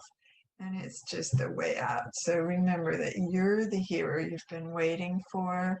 And when, entrepreneurship is hard, whether or raising money or fundraising or taking on art or whatever you're doing, that's your passion. It requires that you be your best cheerleader. So anyway, I want to give you as a gift this Wheel of Self-Love, which I'm going to go back over real quickly. Step 1 was reconnect to your own innocence. Step 2 is relax into not knowing. Step 3 is be your own hero. Again, what was I thinking then? What am I fearing now? And what do I want from others or life? And that brings you to that center place, that deep well of self-solidarity. So there you have it. There's the Wheel of Self-Love. And my gift to you is an 8-page PDF that takes you through these steps. And then that's the good parts of it. And then also it gives you an opportunity to get my approximately 30-page Spark of Self-Love ebook, which is about to get published as a much bigger book. May not be available in this way, but this also, if you download the free PDF, it'll take you to some other stuff where you're able to get a little training video and even direct support from me. But the book is actually not part of that. That's later. But the Wheel of Self-Love, do we have, it's not this link. Do we have the link for that, Ken? It's posted below. It'll be in the dashboard. So if you guys go to worldloveweek.com/dashboard, it will be there waiting for you. So just head on over there and you grab it with Sean's compliments. Yeah, it changed my life. I thought I was a captive of my little regret thing, and it's just been so much fun to catch that and say, you know what, I'm good. I got this. Yeah, I like the Wheel of Self-Love concept. I think it's great. And I think everyone will benefit from that. So go play. I mean, this is all about putting love back in business, but it doesn't get into business until it starts with you. So it's a fundamental starting point, boys and girls. It's really fun to be able to rescue yourself from those really dark places that we go to. So yeah. Yeah, it is. And I'm looking outside and there's actually a day out there. There's actually a day, and there'll be a day tomorrow and the day after that and the day after that. So the choice is, as long as you choose to live the next day better than you live this day, and fantastic. Yes. So it's been really fun for my clients too, because a lot like me were turning themselves into a pretzel and bending over backwards and putting themselves last, beating themselves up. So I didn't know another way to get out of it. So yeah, there was that beautiful day. There was all that I had to give, but I wasn't always able to get past the thinking that was separating me from that. So it's really great to know how to do that. It is. Well, it's a skill sometimes too. Truly, it takes some level of skill to get past some of the bad habits that we have, and some of them have been ingrained for so long. This is kind of a cellular level. I'm going to unview your screen so we can see you better. Yeah. There we go. I got you. There we go. So yeah. So I mean, to me, bottom line is stepping through the madness and recognizing, as the song in Annie is, the sun will come out tomorrow. Bet your bottom dollar that tomorrow there'll be sun. Just thinking about tomorrow clears away the sadness and the sorrow till there's none. So when you're stuck with a day that's hey and lonely, but stick up your chin and grin and say, I have a little bit of a take on it that almost says you've got to go in and be the curious, compassionate caretaker of those littlest parts of you, and not just say, oh, there'll be a better day tomorrow. They actually need your help. So for the people, when you really are stuck, it's so nice to know a way to help yourself out of it. You are right about that. It's true. But it is, and I'll say though, it is good to know. I mean, when the teen suicide rate is up 8.7 times, which is pretty bad, because kids they don't see hope, they don't see a way out, and so they leave. They want to leave this plane. Self-hatred is just and we really don't know another way, which is why these tools are so life-changing. To be able to use. You have a way of helping people transform themselves in your own practice. And you and I talked months ago. I thought it was completely fascinating what you do and how you do it. And so I will encourage you. And I didn't have access to that, to the Wheel of Fortune that you have there. Yeah, it is. The Wheel of Self-Love is the wheel of good fortune. Isn't it? Isn't it? A fortune in business. Yeah. And as we celebrate Chinese New Year, it's good to think that. So I want to be clear. Now, by the way, we're about out of time. So I want to say thank you, Sean. You are an amazing light, and I'll appreciate that. Everybody go ahead to the dashboard, worldloveweek.com/dashboard, pick up the wheel of good fortune, as it were. It's all there for you, and you'll find the rest of Sean's links and a beautiful photo and more. And with that said, Sean Mashi, thank you for being with us. Love you to pieces. Thank you, Ken, Thanks, for Sean. being such a light to bring all of this for us. Thank you so much for inviting me. Thanks. Have a good one. See you next upcoming more World Love Week to come. I stand for love. Do you? Hey, this is Captain Lou, and I stand for love, baby. Do you? Do you? Do you? Do you? Yes. Do you? Do you? Do you? Do you?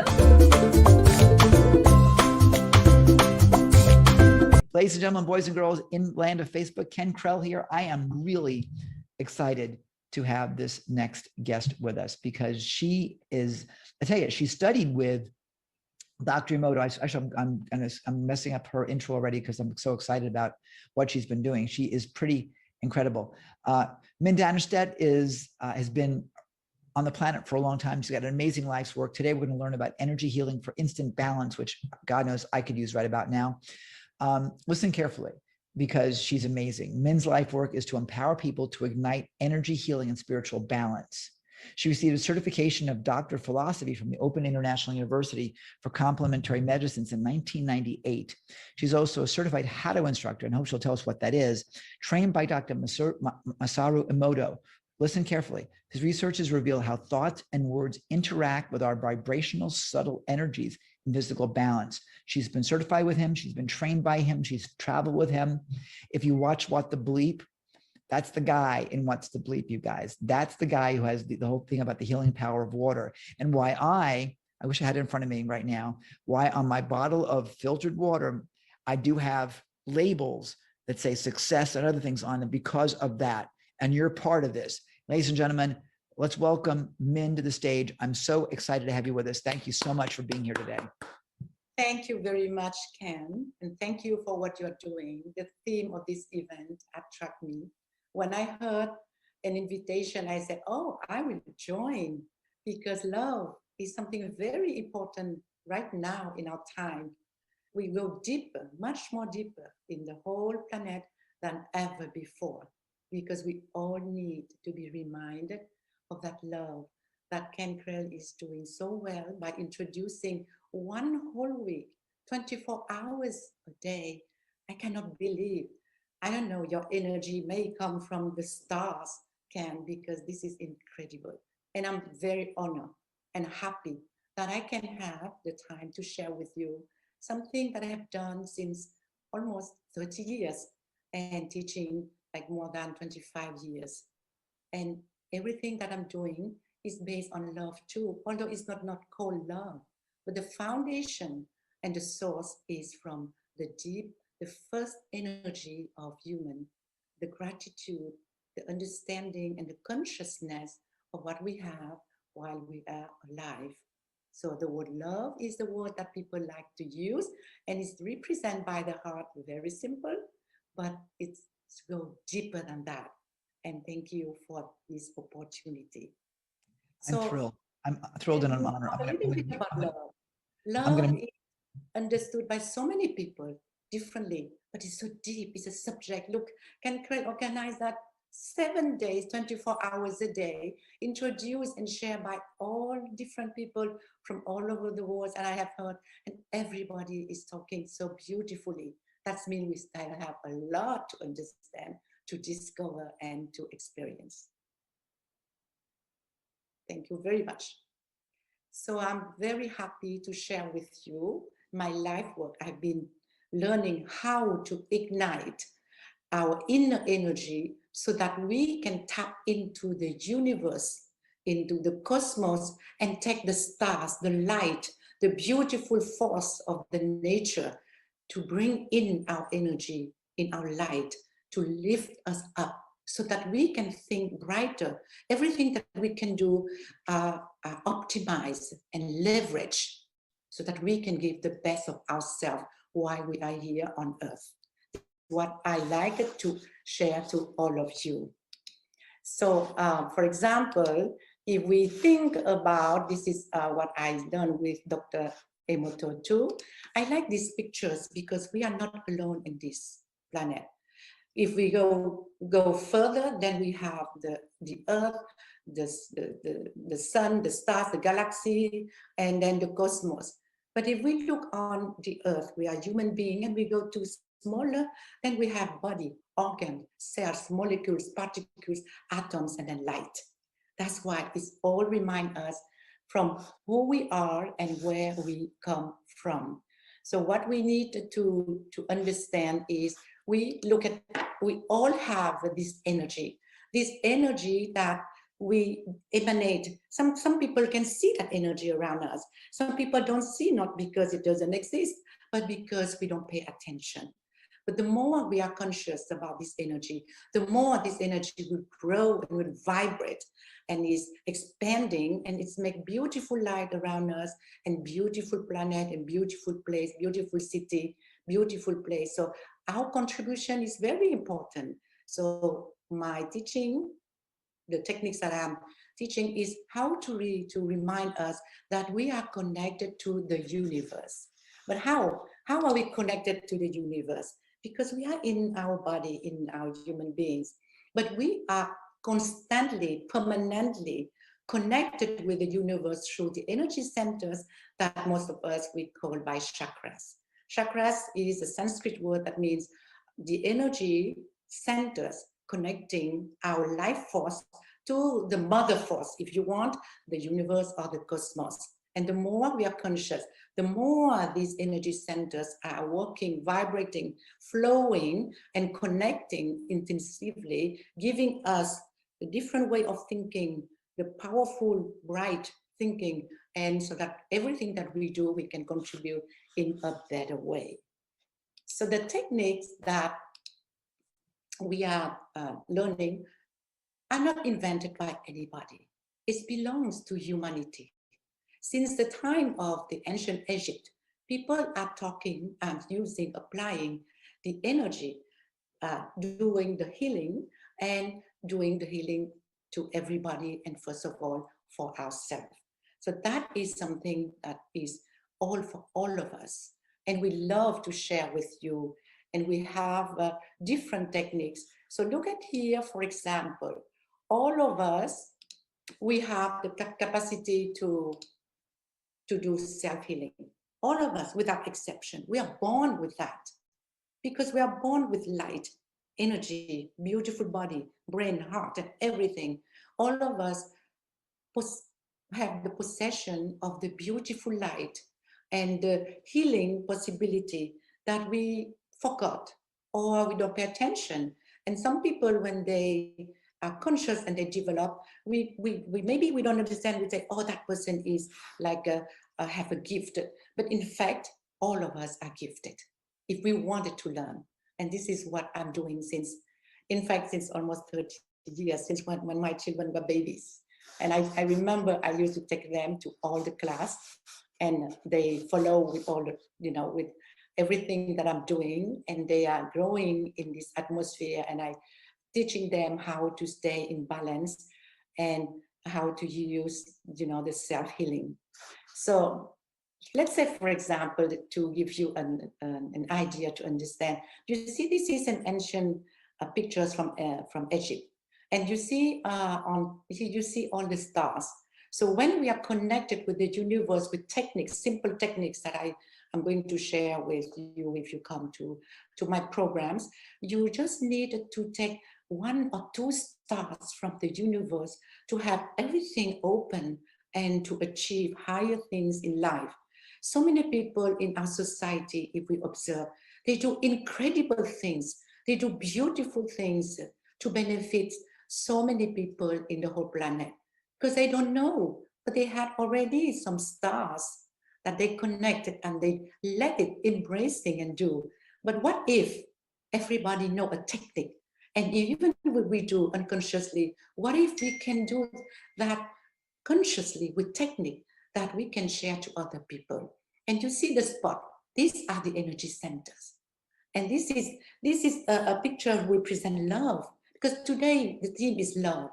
This this, you know, the lady nude, she's bending like a mother, loving the children with love from the energy centers, taking the stars, take all the things that we can to protect the family, the baby, their life, and everybody. Inside, there are a lot of things that we can learn, that are people, the society. So all these we can learn, and if we have time together. That is to share with you simple techniques that come from the beginning of humanity. And here, when we started to learn about how to ignite our energy, you can see our energy is expanding. The eyes don't see, but the heart can feel. The third eye can feel and can see. And we will develop that when we have the time together. And all these is among the different sessions that I'm doing since 30 years. I was invited to go to so many countries and share the techniques. And every time that I'm doing, I'm learning. So that is everything that we learn. Look at all of us everywhere. We are always connected, always interacting with everybody. So this is here, for example, this is an exercise that I will explain to you. And this is my gift. This is a gift that you can receive, that Ken will share with you, and how you can get that gift is that one, okay? Now, if we have understand all these techniques helping us to do self-healing, to connect with the universe, to connect with people, is to improve and leverage our quality of life. Because we all are connected. Even a butterfly and a flower are connected with us. So do not talk about life of people. Each people is connected to us. Sometimes we forget, but without being conscious, we always think about the things that we don't want. But if we shift our thinking and think about the things that we want, the thing that we are gifted, the things that are available in the universe, in the cosmos, and what if we know techniques, and if we apply very simple this, so that we can uplift and share and leverage our thinking, because the brain and the heart is the most important thing. Now, scientifically, it has proven that the energy, the electromagnetic field of our heart is bigger and more powerful than the electromagnetic of our brain. So this is the pictures, and this is true. So today, I'm very glad that I connected this teaching of self-healing and of connecting with the universe to create balance in life, to the love that can create. And the team is bringing to the world during 7 days, 24 hours a day. Because the power of love, this is real. The power of love is very, very unlimited. We don't believe in that because we don't never pay attention. But if we can take some time and to relax and understand and go deep into our emotional and spiritual potential, we will understand that this is the biggest power. This will drive us. This will take us and show us and guide us to do whatever we wanted to do in life. Professionally, family, everything, economy, everything we need, and it has to come from our heart. That's why in our time now, people are talking more about emotional intelligence, because everything that we do, if it's not taking the source from our heart, will be missing something. So the EQ of our time now is much more important than ever, because we have so many things laid out to allow us to contribute and to live a life with much more possibility to reach our dreams.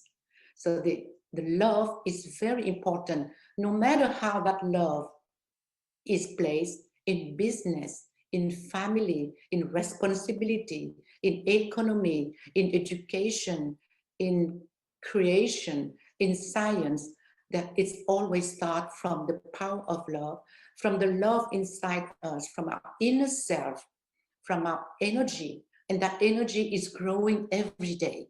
We can change our energy, we can nurture, and we can uplift and expand our energy. You see, look this picture, we can expand. Some people have this sphere of energy so large that before we approach them, we can feel the light already. So our work is how we can connect to the universe, tap into our inner energy, and work to create instant balance, harmony, so that whatever we do, whatever we say, and whatever we think, as Dr. Emoto explained, is the reflection of love. So talking about Dr. Emoto, his research explained that whatever we say, even the words that we write, if we write love or we write hate, the energy is different. Why? Because when we write, our energy go to our fingers, to our pen, and through the words, and it's come to the water, for example, and our thought. If we think only, all the vibration, our energy take the different flow, different direction, different frequencies, different vibrations. It's at a very subtle level that we don't pay attention. So if we understand all that, we are so responsible for everything, and we will make much better choice. Choice of words, choice of thoughts, choice of taking care of ourselves. So the theme of love today reminds us, first of all, we have to love ourselves. We have to love ourselves because we are human beings on earth. And each human beings have so much value if we pay attention and we allow this value to grow. Each human beings have contribution and has responsibility and has mission with a little m. Mission is anything that we can do, from a mom staying at home to any people, any person who do anything in this society has a mission. And we are grateful of whatever they do to make this society and to make this world beautiful, more or less. It depends on all of us. So this energy is first of all to heal ourselves, heal our family, heal everything. Things go up and down in life, but we need to find always the balance and keep our harmony and always create soft energy, balanced energy. That's why my program is called Instant Balance. And I have a gift called Instant Balance Recharge. So to recharge ourselves at any time, so we can find ourselves, create ourselves balance and harmony, so that we can, first of all, be in harmony with ourselves, doing things that we wish to do the best of ourselves, and then inspire our children, our parents, our brother and sister, co-worker, friend. Everywhere we are always in connection with humans, starting from ourselves. So this is what I wanted to share to all of you. There is so many things that I wanted to share with you, but the time is a little bit limited. So I wanted to share with you this, and then I would like to share, to show you these pictures. Example, like this picture is again a picture from the zodiac. It's the 4 seasons from Egypt. And I can explain so many things from each of the pictures of the image here, explaining about the most important thing. I don't know how, because I cannot zoom the pictures right now, but all the pictures are telling us a story of the thinking of humans, the power and the connection of humans with the universe. I would like to share off with all of you. If we have the chance and the opportunity to be together, I will have all this class that I've been doing during these last 25 years all over the world in a very classical way. We did in a hotel room, and we did seminars, and I traveled all over the world. But right now, everything will be possible online. And I am preparing, and it's almost ready. In March, in the springtime, I will start to have all this program that I've been doing 25 to 30 years ago, to bring online so that it can be available and accessible to anybody in any place in the whole world. The program will be defined to be very simple, very accessible for everybody. I would like to thank everybody for the time that you have taken to attend, to come to this beautiful event. And on the theme of love, I wanted to thank Ken Krell and everybody, and thank all the speakers that I have listened since the beginning, and I will listen to the next days.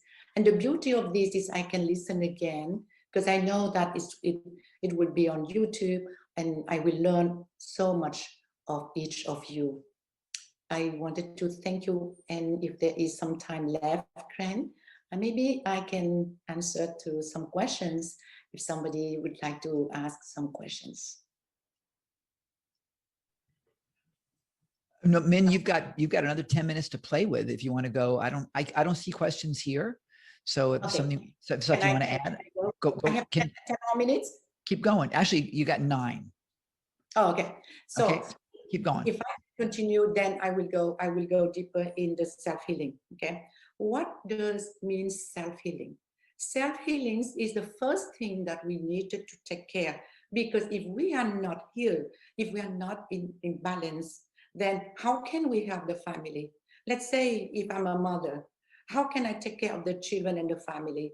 First of all, I need to be healthy. So self-love is to taking care of our health. Our health here is not only by eating. Yes, it is important, very important. Everything that we swallow will define who we will be in the future. Self-healing means that we need to take care of our thinking, of our energy, of our alignment. Are we disconnected? You know that sometimes we are disconnected without knowing, because sometimes we let life take us away. So we are made of light, energy, if you want. We use different terms, and we are made by a physical body. So normally we need to be very aligned, tuned like that, okay? Like my body, soul. But many of us, because of worries and because of stress and because of all this tension, we are walking ourselves far away from the love. The first love is the love of ourselves. We mistreat ourselves. So we forget about ourselves. When we use that body in a sitting way, and then after our body is tired. So self-healing is to listen, to know who we are, to know what are the signs. We have to feel the energy. If you sit down and be quiet, you can feel the energy flowing in your body. It can go everywhere and you feel. Then we'll have a technique to learn how to connect with the cosmos. So the light of the cosmos can uplift us and leverage us. Then we sleep. By practicing simple, a few minutes every day, we will be developing self-healing for ourselves first. Self-healing can be done by, like a mom taking care of the children, like, okay, I have pain here, you massage or anything. But self-healing can be done by the thought. You think that you are aligned. You think that you can be much better. You think that you are in harmony. So the power of thought is very important in self-healing, even though we can have the hand, but everything starts from the thinking, the source of life. And all this starts from the heart. The heart is where the life begins. The heart is where the life ends. When the life ends, our body become cold. I like the theme of today. It's a huge subject that that's why we have so many people bringing the topic of what they're doing, but linked to the love, the love that they bring, they share in what they're doing, the love that they have for themselves, starting from self-energy, the love of thinking in an affirmative way, of doing something good for ourselves first. This is very important. Loving ourselves is the beginning of loving the others. Self-healing can be learned by everybody. When we have self-healing, we can instantly heal ourselves, even if we are in a very difficult situation. So why not, while waiting for the ambulance, we do our self-healing? This is what I've been doing my whole life for my children and my family. Always self-healing, always healing every day. And when we need, we can wait for the ambulance or go to the doctor. It's free from the universe. It's around us anytime. We can be in the forest, we can be in a class, we can be in front of a screen with Zoom. We can think about ourselves for self-healing, to readjust and realign ourselves. Love is something that we need to think that is much larger than that. It's not only loving one person. Yes, it is important. So Dr. Emoto talked about the self-love, the love of a couple, of husband and wife, couple, the love of parents, the love of children, the love of the country, the love of co-worker. All these are proven by the vibrations when we talk about something, when we talk about a word, and it's reflected to the water crystal that take different shape. And whenever we talk about love, all the crystals are symmetric, balanced, so beautiful. And that is why I love that subject. It's so linked with what I am doing and sharing and gifting to the world since so many decades. And that is why now I think it's a wonderful thing for me to take this online so that many people can reach at the same time. I'm very expecting so that I can start this and sharing with the world. And Ken, I would love to share with you more everything about the researches of Dr. Emoto. Thank you very much. Well, thank you, man. You're amazing and awesome. You caught me with some food in my mouth. But it's a pleasure to have you with us. The entire concept of energy and healing yourself and really being at cause is such an important thing. And so many people don't recognize that. I can just reach something here. So many people don't recognize that.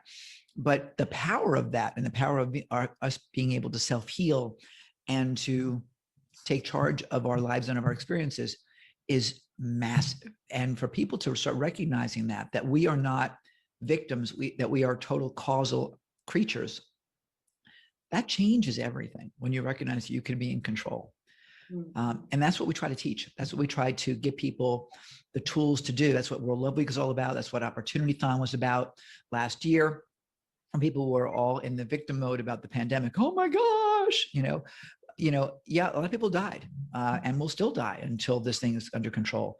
But what's fascinating is that for those of us that have, I don't want to say just the right attitude, but so many people, for whatever reason, have had their best year ever.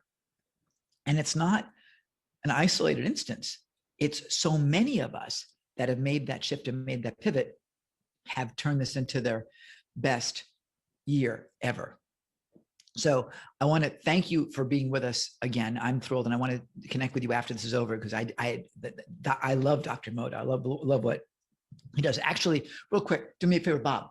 Pull out the water bottle for the filtered water from the top shelf. Yeah, bring that over. Not that one, the other one, the big one. Yeah, bring it over real quick. Thank you.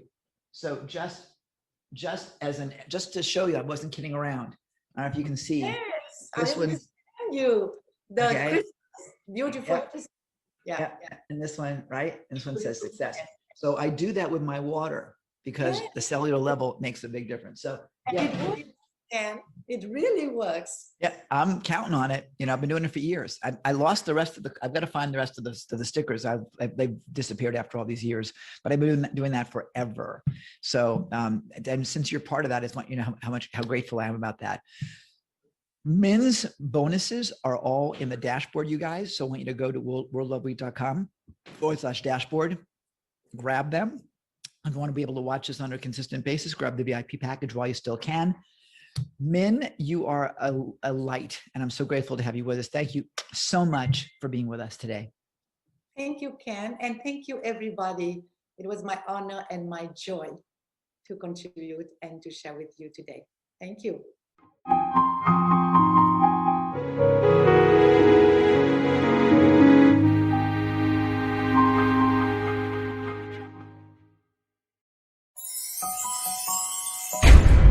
Terry DeMoro, if you want to hang out with us, Min, you're more than welcome to. Otherwise, I'll bid you a great afternoon, morning, evening, whatever it is, because I have a big smile coming here. Let me just change spotlights here, because Terry DeMoro is joining. She's in the house. There she is, the relation chick. I love that.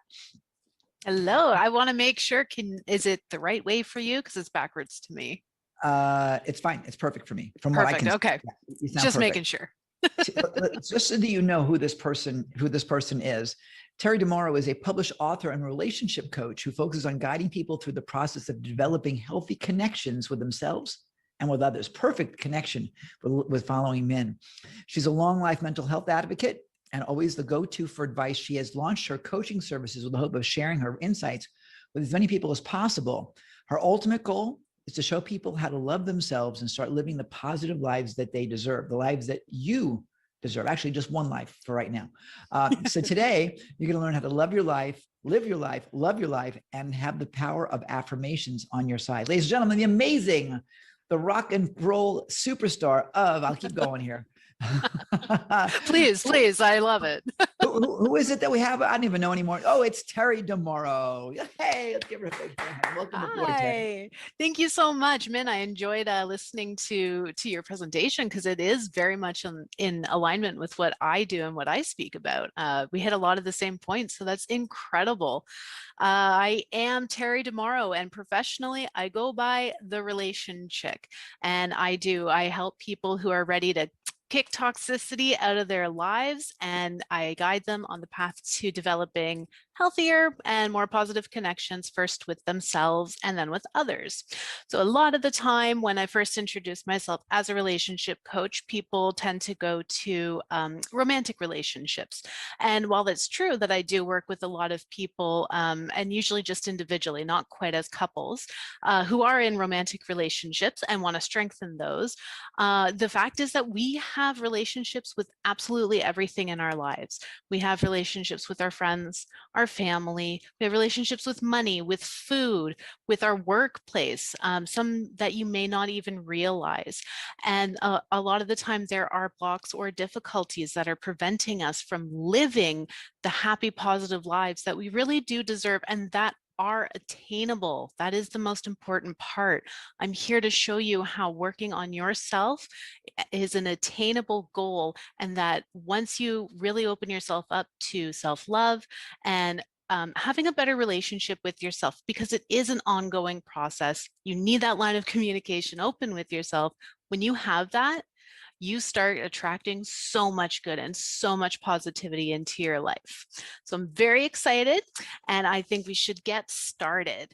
What I want to do today is give you a bit of an insight into what led me on my journey, because it wasn't easy. And I think sometimes people get a little put off seeing someone who appears very confident, but to be honest, it takes a lot of work, and that's okay. That is what we're here to do.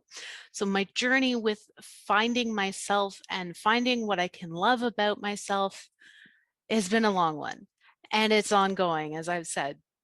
And my self-image really started taking some negative shots as early as grade 3. Now, what was happening in grade 3 was I started exhibiting symptoms of generalized anxiety disorder. The problem was that nobody realized that what I was saying and how I was acting was caused by this anxiety disorder. There were several mornings, more than I can count, where that fight happened with my mom. I don't want to go to school. I can't go to school. I feel sick. My stomach's upset. As soon as she let me stay home, those went away. And it wasn't that I wasn't feeling them. It wasn't that I was faking them. It's that what was causing it was the anxiety of school. And once that was removed, the symptoms went away as well. So unfortunately, people didn't believe me, and they said either I was being too sensitive, or that being the youngest of 3, and by quite a bit, my brother and sister are quite a bit older, I was just attention seeking. This wasn't the case. I was experiencing real physical anxiety symptoms, but nobody caught it. So because people didn't believe me and they were dismissing what I was feeling, this is where my own seeds of self-doubt started to plant and grow. If I couldn't even trust what I was feeling, how could I trust anything else? This is something that happens quite frequently, and we've started to recognize it as being gaslighting. Now, gaslighting is an easy trap to fall into. It happens when we say things like, oh, you shouldn't feel like that, or it really can't be that bad. And what you're doing, sometimes we say this as a comfort, and our intentions are good. We want to show someone that, oh, you know what, like it really isn't that bad. Or, here's a silver lining.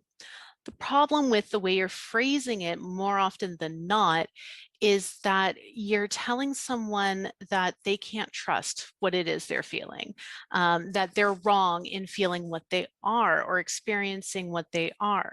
And a lot of the times what we're actually doing is saying it for ourselves. We're trying to make them feel better so we don't feel awkward with somebody not feeling at their best. It's pretty common, but it ends up being very soul crushing to the person that it happens to.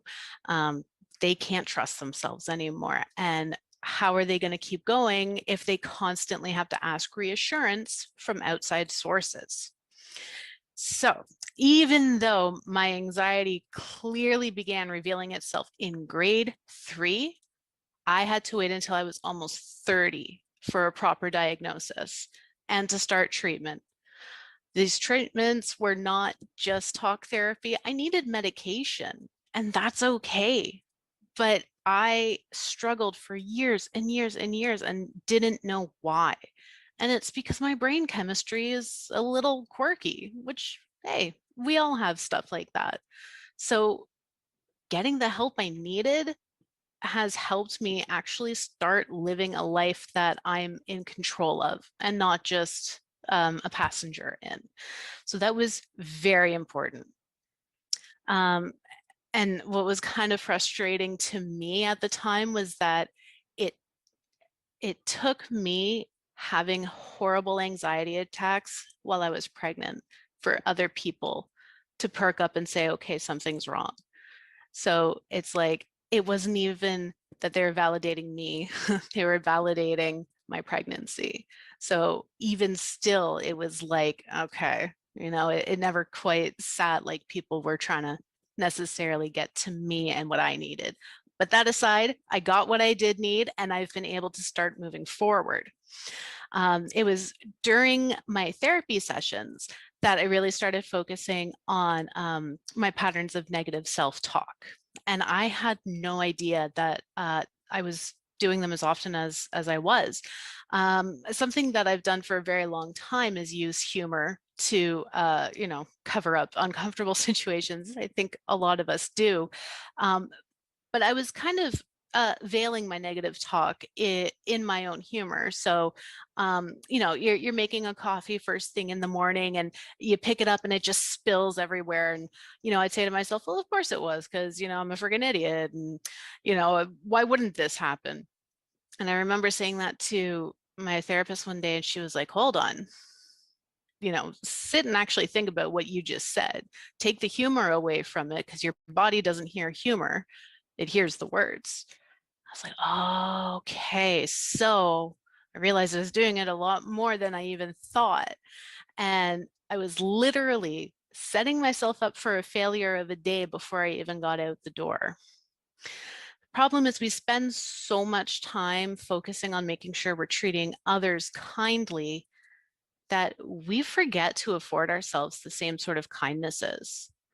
And what's even more interesting is that if you take the time to develop this positive relationship with yourself, you are naturally going to have these positive relationships with other people. You're naturally going to start treating them kindly and with dignity and in a way that makes them feel worthy. And that's so important. And if you're ever finding that you're struggling for whatever reason to treat someone kindly, it is a red flag to take a beat and really look into yourself and try and figure out what is actually happening. If it's happening consistently, there could be a major block. If it's happening every once in a while, it could just be you're having a bad day, and we are all allowed to have those. But it's important to check in with yourself and get yourself back on the right track.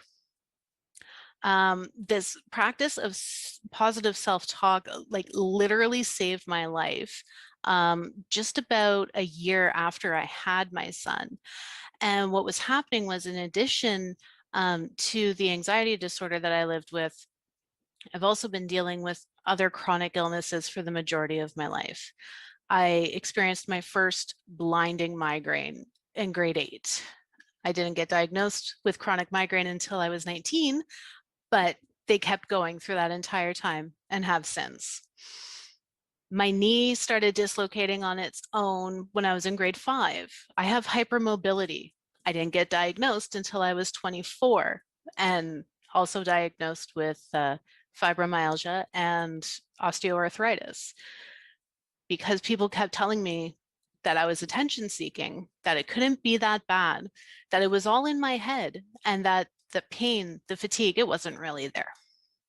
So I definitely got brushed off more often than not. One of my favorites, of course, was always, oh, you're too young to have these issues. Well, it's like, great, thanks. I'll let my chronic illnesses know that they can come back, you know, when I hit 40 or 50. Unfortunately, it doesn't quite work like that.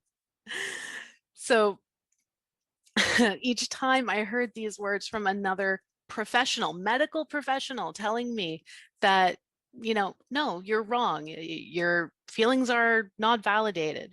Medical professionals, that it's all in my head.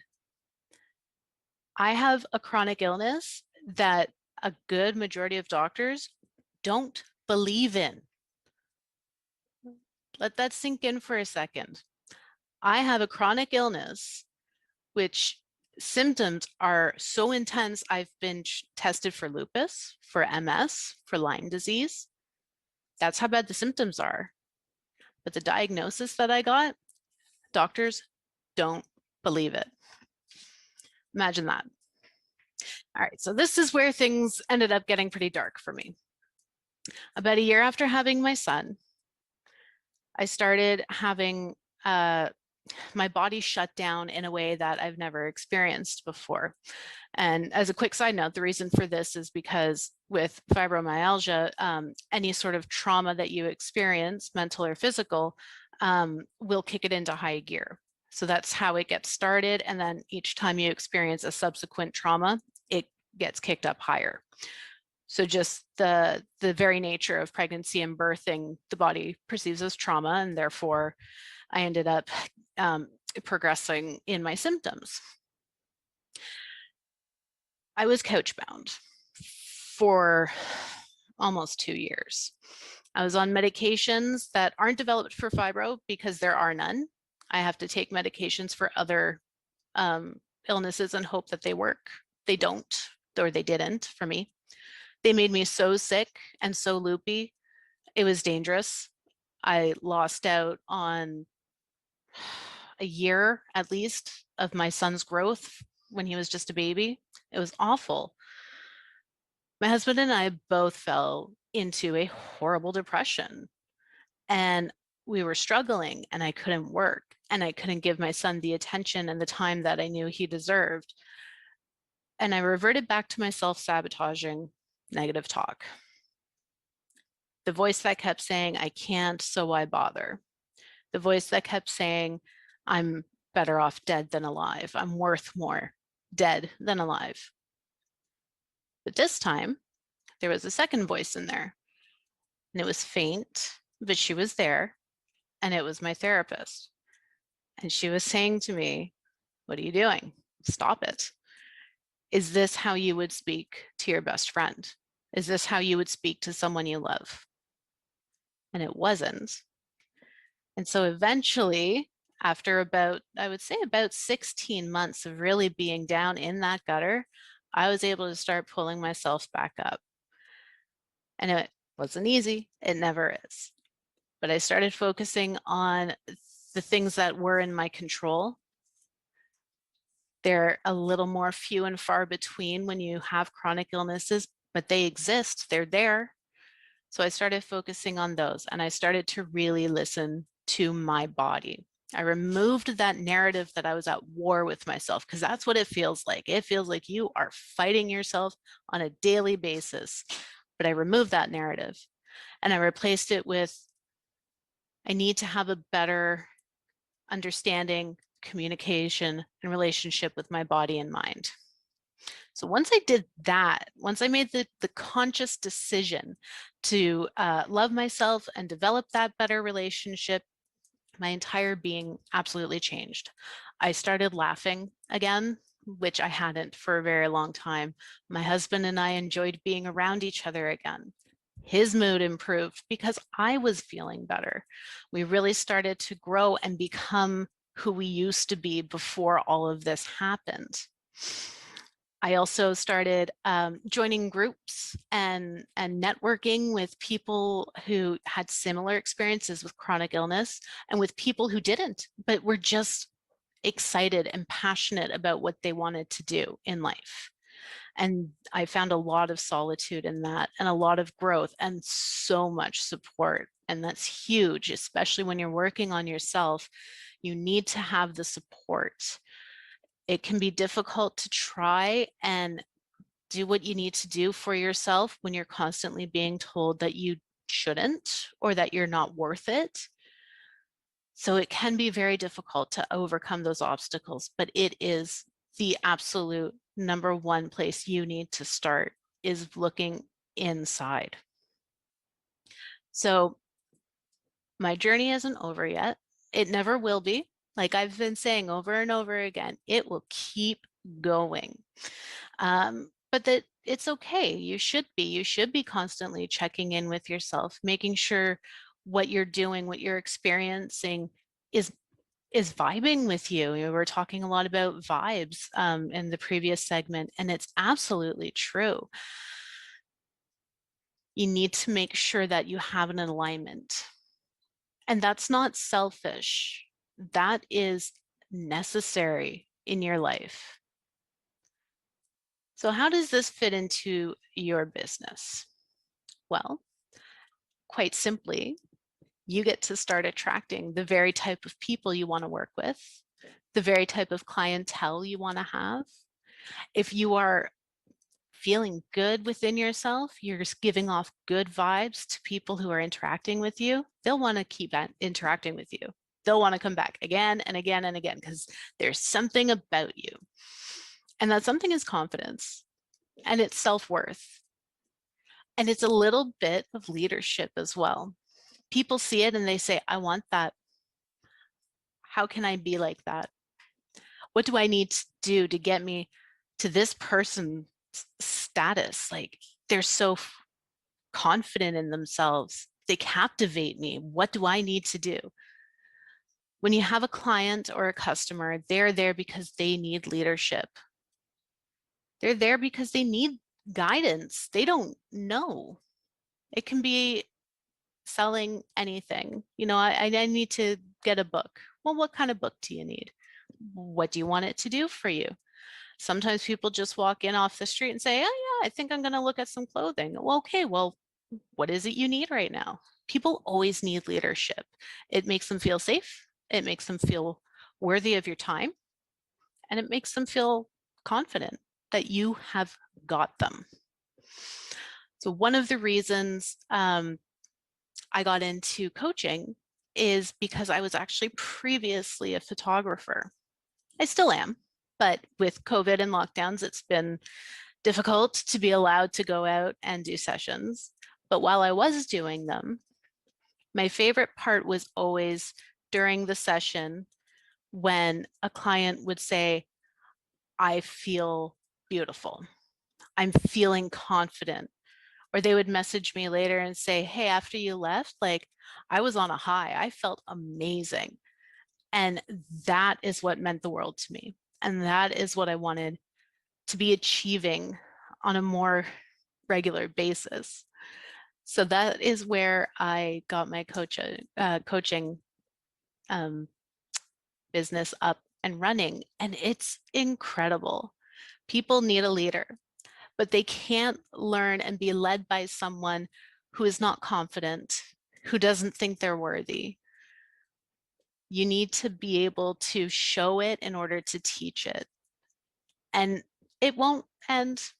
You know, the process of learning will keep going. It will keep turning. But the most important thing I learned through absolutely all of it is that I am worthy. And I'm going to say it again. I am worthy. And it's important that you've internalized that. You truly believe it. You feel it. You live a life that is reflective of that affirmation, I am worthy.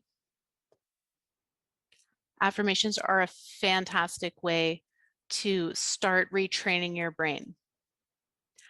I used to think they were rather hokey, but I learned that that's because I was resistant to what they were trying to teach me. A simple affirmation may sound simple in words. It may be a few words, I am beautiful. But when you are forced to stop and internalize that and believe it, it's a whole different ballgame. I can say, yeah, I'm beautiful. I know I'm beautiful. Sure, you know it. You know you're supposed to know it, but do you really? Affirmations are a great way to get started. I was practicing affirmations before I even realized I was. I had a cupboard full of mugs and a drawer full of t-shirts with different sayings and slogans and words on them. And I would pick them out depending on how I felt that day. And I came to realize that that was how I was practicing affirmations for myself before fully giving myself over to the practice. So you don't have to dive in. You don't have to start big. You can climb, you can do your baby steps. They're all so important and so valid to the process. But the important thing is to start, is to take that first step or that second, that third, keep going forward. If you are at peace and happy with yourself, you're going to attract that in your outside life. And I promise you that the trash that might be hanging around, it will take itself out. Don't even worry about it. And it's okay to say bye-bye. So that is what I have for you today. And I hope that you got some excellent value out of it, maybe a little bit of inspiration. And I'll invite Ken to come back on and take us out. Or Charmaine, I don't know. Okay. You got plenty of time. I was making some tea. You caught me. I figured you may have been getting some of those vitals taken care of. Working on the hydration, getting the tea. Yeah, that'll be good. Hang on a second. So Bob, when the tea water's done, would you do me a favor and give me my concierge is here, so he'll take. He's a good guy. I like that guy. He's a good guy. He's the best. He's like, did you hear that? Yeah. Yeah. Just a little bit about that. We deserve a concierge. All of us do in our lives in one way or the other. And B, Bob comes in during my Pride event, which is 3 long days. And his job is to take care of, make sure I'm properly teed, watered, hydrated, if there was food or whatever. He manages that. And he also interfaces with our team so that I can be present with you guys. And so he makes it look really easy, but it's a good thing. He actually came over last night to have some apple crumble, because that was one of the payments that he requires is apple crumble. That's amazing. Great job, Bob. Yeah. Yep. Oh, is that what that's in there? Yeah. So he took it and finished it. And then he came over at like 1 o'clock in the morning, because I'm up doing World Love Week, and proceeded to fall asleep on the floor in the living room on the carpet. Yeah. Welcome to our world. I've been there. Yeah. And I have a very comfortable carpet, actually. So I've slept on the floor many times too. And by choice, not by falling down. Anyway, I got you laughing, which is important. I will say that your comments about self-talk and self-talk with humor are really important. And as I was literally putting a couple of things away, listening to you, I was like, shit, I do that. and I do. Even with this week, I was like, that was a crazy thing for me to do. And it was a crazy thing. I'm saying that in a fun way, but it was a crazy thing to do. And saying that is not necessarily the most empowering thing. So I do want to underscore what you've just said, because it's a big deal. Thoughts are things, words are things. I was talking earlier in our Safari group about an hour ago about language, and in Robert Cialdini's new book, Persuasion, he talks about a hospital, and this particular hospital administrator tried to get the hospital to change their languaging. So rather than I'm going to crush you in a contest, it would be, I want to outpace the competition. We're not at war, right? I forget the other terminology used, but the language that he was using, that they changed it to, was not violent language. And what they discovered is that the healing elements of the hospital, the results the hospital had, they skyrocketed. So wow. a big deal, really a big deal. And so I want to change our language the same way. And I actually want to reach out to a hospital administrator, because I wanted to learn what his languaging was, because I haven't yet figured out what I want to use instead. But when I see people, I'm going to crush it, we're going to kill the competition, I'm like, no. No. You just want to do better than them. yeah, we want to outpace the competition. I love that language. Right. We want to outpace them, because frankly, if competition is awesome, we don't want to kill them, because we want them to make us better the next time around. Competition makes us better. And that's critically important. So yeah, I want to acknowledge you for all the obstacles that you have outpaced and overcome. Thank you. Survived, because it is a big deal. It truly is a big deal. And I want to encourage all of you to go to the dashboard and pick up Terry's fantastic gift for all of you, because you deserve it.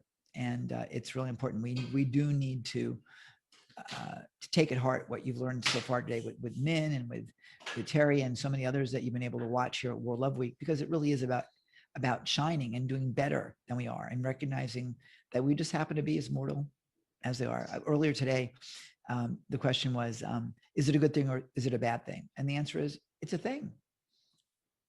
It's the value we choose to attribute it to. Gee whiz, I got late for my flight. Oh, it's terrible. It's terrible. Then the plane crashed. Oh, thank goodness I was late for my flight. Right? Or whatever, there's all sorts of things. I left the house an hour late because the baby got sick or whatever. I missed the 30 car pileup on the freeway, or I missed the traffic jam that would have gotten me to work at the exact same time anyway. So, what is it that how we're protected by the universe in so many different ways? It's like, it's all good. It's all good. I've had events where the numbers haven't been exactly right. And the connections that were made along the way were perfect, or where technology doesn't work and it's like, oh, it's terrible. But no, the audience bonded with you because you were able to overcome that and dance with it and make it look easy. They're like, they're cool. They're cool. So it makes a big difference all the way down the line. It really does. Any final thoughts you want to share with us in like the minute we have left? Yeah, you're the coolest, Ken. And I can't argue with that. You're 100% right. I was like, oh, my guests are right. Thank you. That was So sweet. And it takes one to know one. Like does attract like. Like really does attract like. And I consider myself incredibly blessed to have people like you and Min and Charmaine and the rest of the people that we've had here at World Love Week on our stage, because it makes a big difference. It really does. It's and it's a community that we're building, and I'm super excited about it. So I want to acknowledge you for being here. Thank you, and all that other good stuff. Thank you. A pleasure. Ladies and gentlemen, that was the incredible, what's her name again? Terry DeMoro. Thank you so much. World Love Week continues in just a few seconds. Meanwhile, we have other places to be. In fact, I've got a bonus session to deliver to our Pride VIPs in 20 seconds. So if that's you, get over to the Zoom room, which I'm about to open. For the rest of you, we will see you on the next session, which is launching in about 12 seconds here at World Love Week. See you soon, everybody.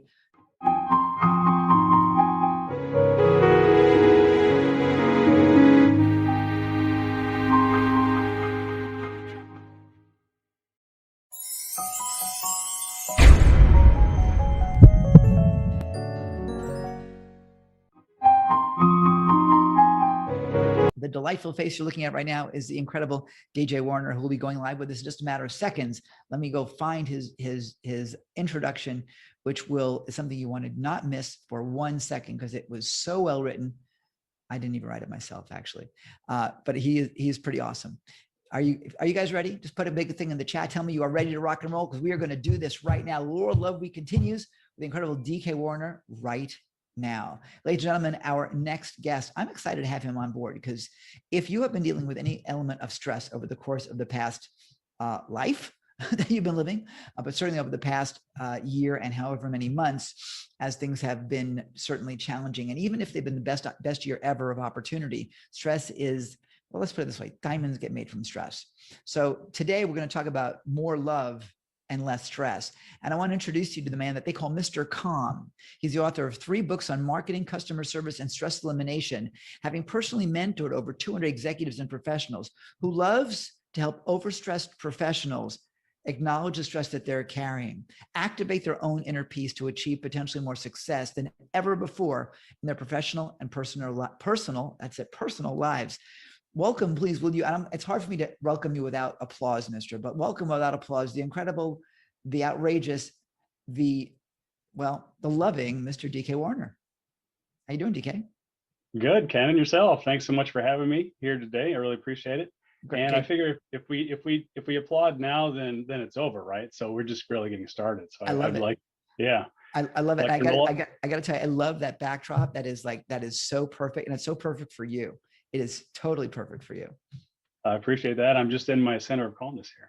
I love it. I love it. A quick second while I do a screen share. Okay, I'll let you run with it. And ladies and gentlemen, DK has the stage. All right. Thank you very much, Ken. And I must say before I begin that I took a look at the speaker lineup, and I've been in and out of the sessions as well. And it's such an amazing group that we have here this week for World Love Week. Such an amazing concept, and amazingly put together so quickly as well, right? So it's just a series of miracles compounding on each other here. Thank you. So, and not without its stress, mister, let me tell you. I can believe it, right? Well, that's what I'm here for, to take care of that. And I'm listening. All right, I'm going to bypass that introduction, which I had the pleasure of joining Kim Bassett for a coffee with Kim earlier. And right now, I would just like to say we're so excited to be here for World Love Week that we need to be sure to take Michelle Hollis's advice and breathe, right? She's got that breathing meditation. I do recommend folks go download that, although I haven't yet. I am going to right after this or soon after. But why don't we just take a moment and breathe right now, and just breathe deep into the belly. And then forcefully push that breath out just with your lips pursed. Twice more. Belly breath. Force that air out. Belly breath. Force that breath out. That gets that energy up into your mind. And now we're here and present and ready to talk about eliminating stress. I'd like to open with a deep question for you that I'm going to actually read word for word twice. Don't answer it now, but just keep it in mind as we go through what I have to share with you here today. If I could help you with only one result that would reduce your stress, what result would you want to have? And I'll just ask that question one more time. If I could help you with one and only one result that would reduce your stress, what result would you want to have? Once again, I'd love to thank Ken Krell as well as Jor, and I have to admit, I am not sure how to pronounce Jor's last name. Ken, I don't know if you help me with that or not. I'd have to go look at it to pronounce it right. Yeah, I understand. If I could just call him Jor, I thank you both. Zor is, and it's not easy because it's spelled D-H-O-R, but it's actually pronounced Zor with a Z. Go figure. Yeah, that's amazing. Yeah, and so great to be a part of this and part of the initiative that he's advancing as well. We're going to talk about loving more today and stressing less, with 5 takeaways. First, you'll be able to fully acknowledge the stress that's holding you back from greater success. And if you think you're not stressed out, we all have some level of stress that we can work on, shift away from, and then move forward into greater levels of success. And then we'll also explore a proven sequence to eliminate that stress without any pills or therapy. There's no magic pill. And if there was one, you wouldn't want it. It's better to have mastery of this within yourself rather than having to rely on something external.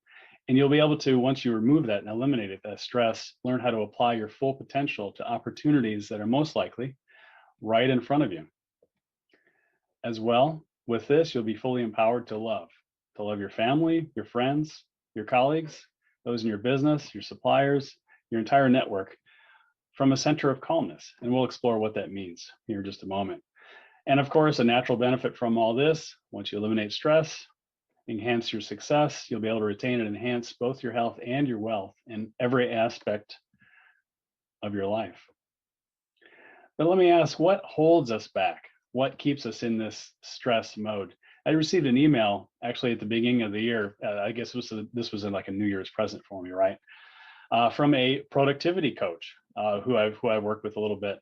And he decided to send me 21 of the biggest causes of low-grade productivity. And isn't that part of the human condition? We all want to be productive.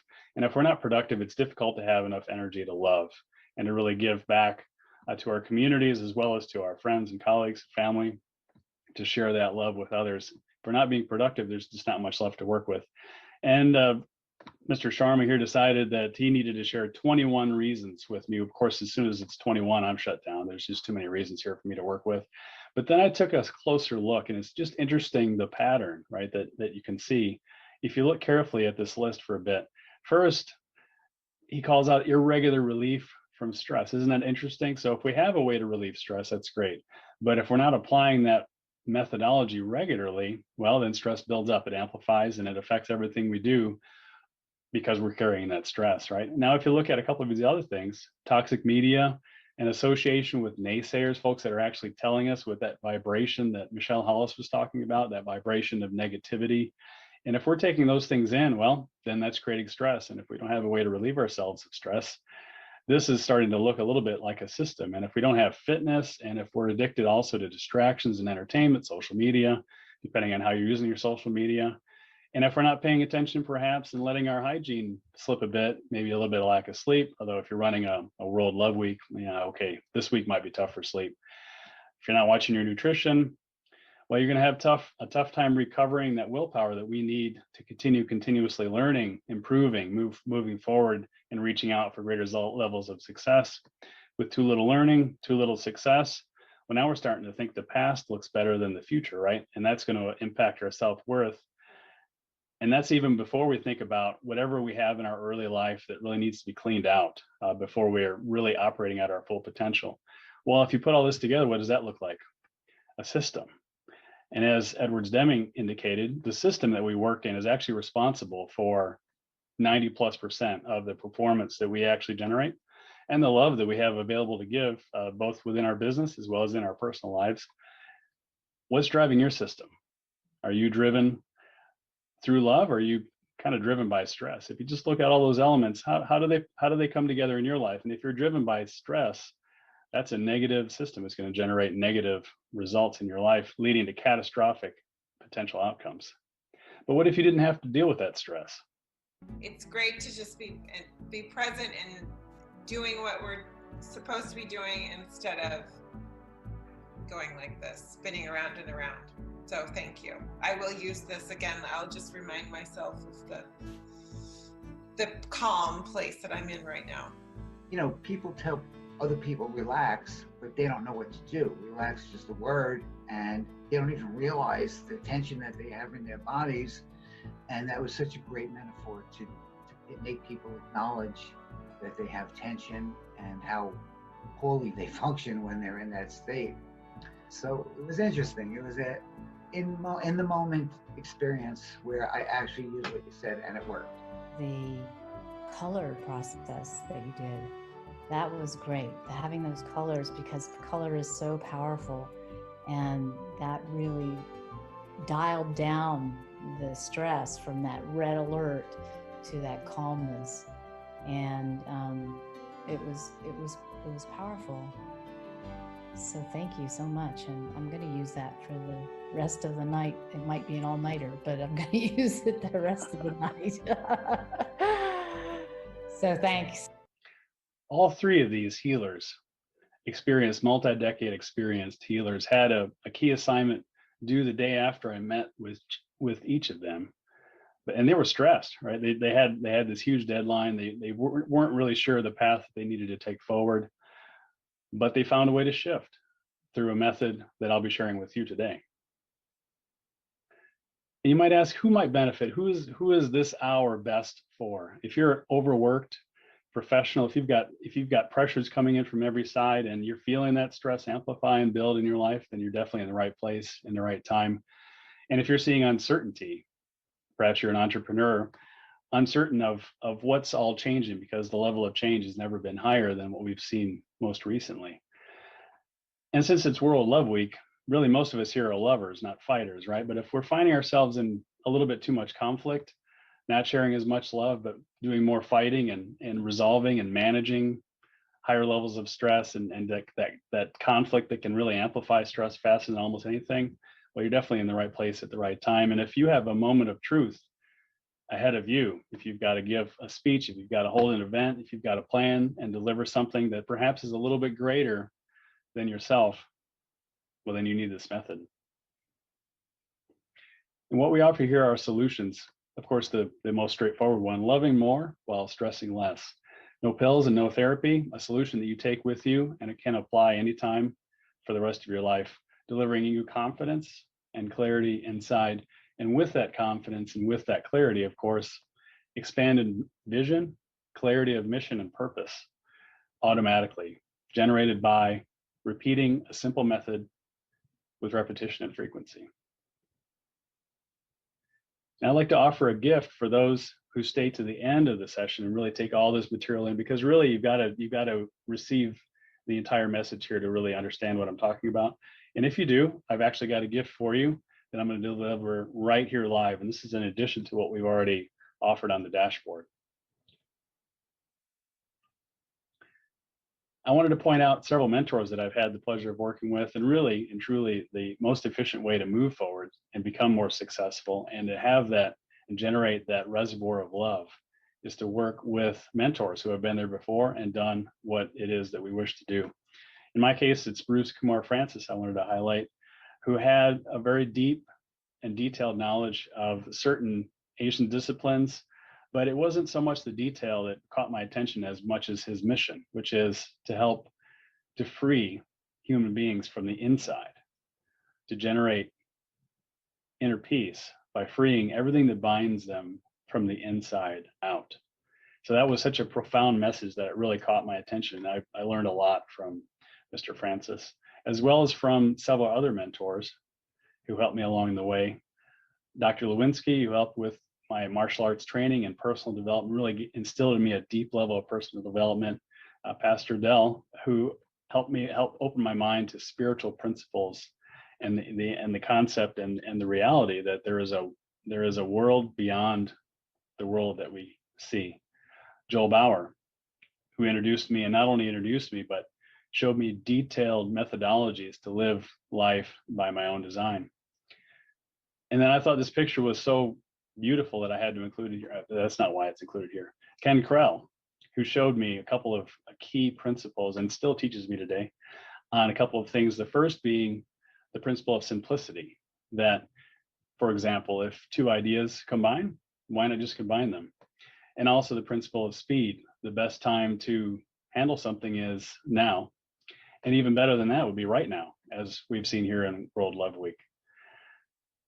And I just wanted to share something I'm very grateful for. I had the opportunity to work with my system with a type A personality, a financial strategist with hundreds, even thousands of clients who had a high level of stress and needed to find a way to generate higher levels of success by eliminating that stress. And so I wanted to introduce Dwayne Lair and the results that he received through 8 different sessions going through the DK Method and Stress to Success program. I'll just let him speak in his own words. I was able to really take my energy from a state of 8 or a 9 on the anxious scale or just stress scale. And right now I'm sitting at a 1 or a 2, maybe. If I can be perfectly at peace when I'm hearing yelling to get ready every day to the kids by my wife. And then I say something like, is love, gratitude, and just focusing on what you really want. It's just more and more all the time. It's so obvious that we can get stuck in thought patterns, or we can just replace them with new ones, right? And then you shift into a blissful day. I never use the term bliss, rare. Blissful day where you're just in complete gratitude and love of whatever you're doing at that point in time. And you're shifting your energy. And anybody can do that. Yeah, you're over the top and you bring it down to a 4 or a 5, right? Because that's where I feel like I'm at right now. 4, 3, 4, maybe. Good. Okay. So that's the thing. Like you're not necessarily going to completely eliminate the feeling, but you're going to drastically reduce it. And people need to know that that's okay too.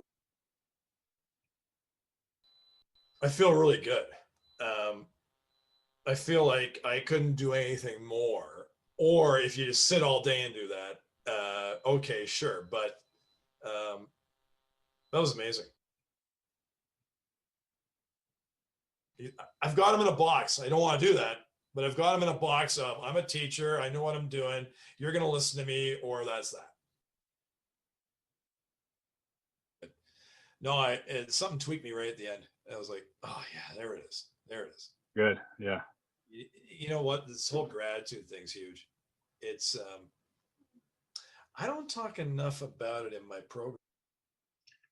Key takeaways here. First, that Dwayne was able to take his stress level down from as high as a 10 plus when a family member of his actually was undergoing surgery, down to a 4 or 5 at that time. So even under heavy stress, he was able to find his way toward a higher level of inner peace and greater potential for success. And of course, when under garden variety levels of stress, he was able to take that stress level down to 1 or 2, which is like a very low baseline that a lot of us never even find at all. And not only that, through 8 days, Dwayne was able to find sensitivities and different perspectives on the challenges that he faced and the stress inputs. And he was able to find different solutions to deal with those concerns differently. And he took on the concept, and more than concept, the engine of gratitude to move forward and generate the energy to progress toward success. Now, my journey along this line started when I was only 2 years old. I was actually in a bit of an accident on the back of a bike with my dad that for whatever reason, I wasn't seriously harmed as far as I know. Of course, I mean, that was a long time ago. But at that time, something happened, right? Something tweaked in my mind. I started having panic attacks, chronic anxiety, and that's something I carried with me for decades. And like most, I'd managed it, found ways to suppress it, but it found ways in and around whatever methodologies I came up with at first, and it formed a sort of emotional prison, right? I became introverted, very quiet, always having to put a lot of energy into managing this baseline level of stress that was generated by this childhood accident.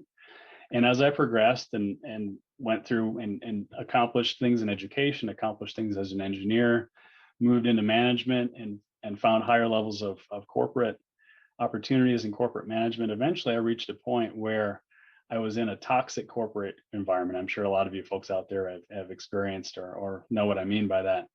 But I wasn't equipped to handle that kind of emotional pressure. And so eventually it overwhelmed me, right? I was totally shut down. It was all I could do just to drag myself into work each day and work it out. And I had to even find an escape at lunch. So it was like half days, right, that I was working with. Completely overwhelmed. This picture is super accurate as to how I felt every day, dragging myself through the mud of that particular assignment.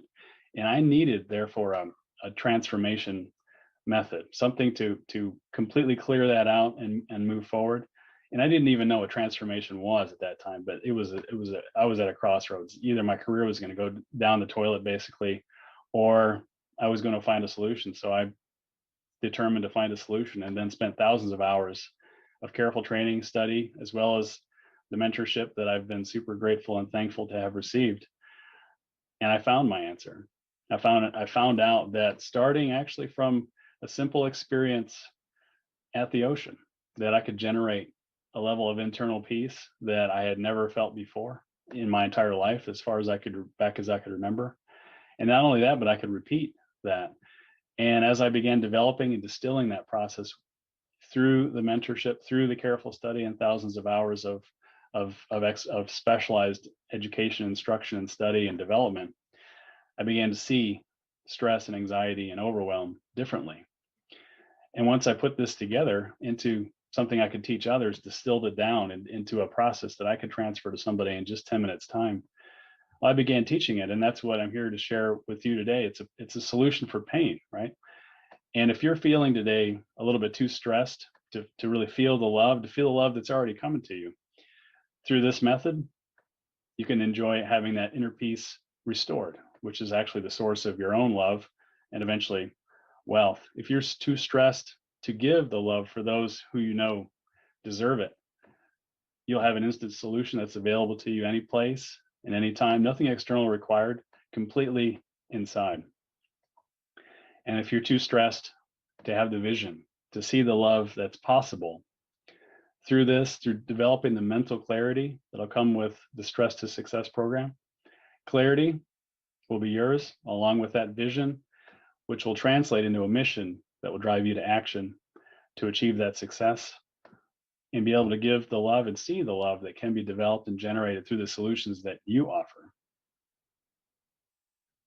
My method is 3 simple steps. Anybody can do these. I have had the good fortune of sharing these with quite a few clients now. And this simple 3-step process, it works every time for those who implement, for those who take it seriously. The first method we can actually explore right here and right now. If you have a piece of paper with you, a piece of scrap paper or a Post-it note, simply pull it out, get out a pen, and simply write the word results on it, just in a completely relaxed fashion, right? Just go ahead right now and just write the word results. Go ahead. Probably felt pretty straightforward, right? No big deal. Well, now what I'd like you to do is, on that same piece of paper, write the word results again. But first, before you do that, tense up all of your muscles in your face, your neck, your shoulders. Just kind of do one of these, like wrestling moves, right? Where you tense everything up in your upper body, but don't overdo it. And once you've tensed everything up, including your fingers and wrists, write that word results again. How did that feel? Pretty weird, right? And it's that tension that we're talking about. The tension that even though we applied it deliberately here, well, it's not deliberate. It's something that we accumulate over time. And that's the tension we're bringing into every new situation. And the more we wish to love, and the more we wish to move forward, and the more success we wish to generate, well, sometimes that stress continues to rise, and then we're carrying and having to carry this boulder of tension through all of those new experiences. And the result is a lot less success than we could have. And these these tensions can be activated by all kinds of different things, right? Potential failure, COVID-19, childhood anxieties, just being watched and judged all the time. There's so much of that going on these days. Internal conflicts with your family, opportunities to speak in front of an unfamiliar group. Just think of that moment right before the speech begins. Now, if you have as much experience as Ken, I don't think this is a problem, but for most of us, there's a little twinge at least of stress that can show up right before the speech begins, right? Or what about if you're trying to start a new business online and you only have to do about 32 different steps, which aren't in order? There's overwhelm, right? That can easily creep in, and this affected me for many years before I found my way. The first step is simply to acknowledge that we have this stress, and once we've acknowledged it, well, then we can do something about it. I want to share a little extra step and beyond because of your results. Imagine when you acknowledge your stress and tension and you release it, all the stress and tension are gone, just like bubbles. It disappeared out in the universe. So thank you for your method. So once we've acknowledged the stress, we can perceive it. It's not hidden from us any further. Step 2 is to activate mind-body masteries that we all have, but we just haven't been applying them in the right sequence. And there's two steps of this that I'd like to call out to your attention right now. And these are the core and the crux of the DK method for eliminating stress, overwhelm, anxiety. The first is to deal with the mind. The mind often will generate what I call a thought tornado, right? Where it's all these thoughts are just whipping around, and they can generate enough power to actually destroy the ideas in your path and the concepts and all the things you want to work on moving forward. Well, with a tornado like this, you're going to be hidden in the cellar and not able to move forward on anything, right? What if there was a simple method to clear that out so that the road ahead becomes clear and the skies are clear? And similar to that, the emotional stress that we can carry that's often triggered by the smallest provocation, the smallest frustration, raging waves at our emotional center. And what if through a simple process, we can calm those raging seas and just allow that to be a still, smooth pond of pure emotional relaxation and calmness. And this is the gift that I found for myself, and it's what I'm sharing with you here today. Imagine being able to manifest inner peace from the inside without relying on external inputs, without relying on who you're with or what you're doing, or even necessarily receiving love, but just being able to, if you will, just clean out your inside, right? Just take that internal, all those internals that are happening, and manifest this complete and total inner peace, a center of calmness that's so powerful that it actually begins to affect your outside environment. And people love that, right? Folks that are calm, people love to be around them. They're not adding them any stress to their lives, and they're actually helping them cope with their own stress. Wouldn't that be a powerful ability and skill to have? And that's what I'm offering to transfer to you. Being, for example, in traffic and getting angry is not a good thing, for example. And this is going to help me to get over these moments when my emotions take over, because I have something that is going to keep me under control and where I can keep control over my life. So Derek, I'm really grateful for that, because I was looking for a whole bunch of time for a solution for that. And you gave me a solution that will potentially even save my life. What's the consequence of not dealing with stress? In the simple case that Christian mentioned here, if you're in traffic and you have a bit of an episode of road rage, and perhaps completely justified, well, that can cost property and life, right? Stress accumulated over long periods of time can also have devastating effects on health, right, as well as wealth through bad decision making, poor decision making. And if nothing else, think about your career. Imagine not having to hold such high levels of stress and being able to not only manage your career, but to accelerate and amplify the success that you find within your career from a center of calmness instead of a center of stress, which is so often and so common out there as folks push the envelope. And if they don't deal with the stress, even if they find the success, the cost is so great. And what I'm offering here is a chance to change that equation such that high success does not mean high stress, and actually eliminating stress generates higher levels of success.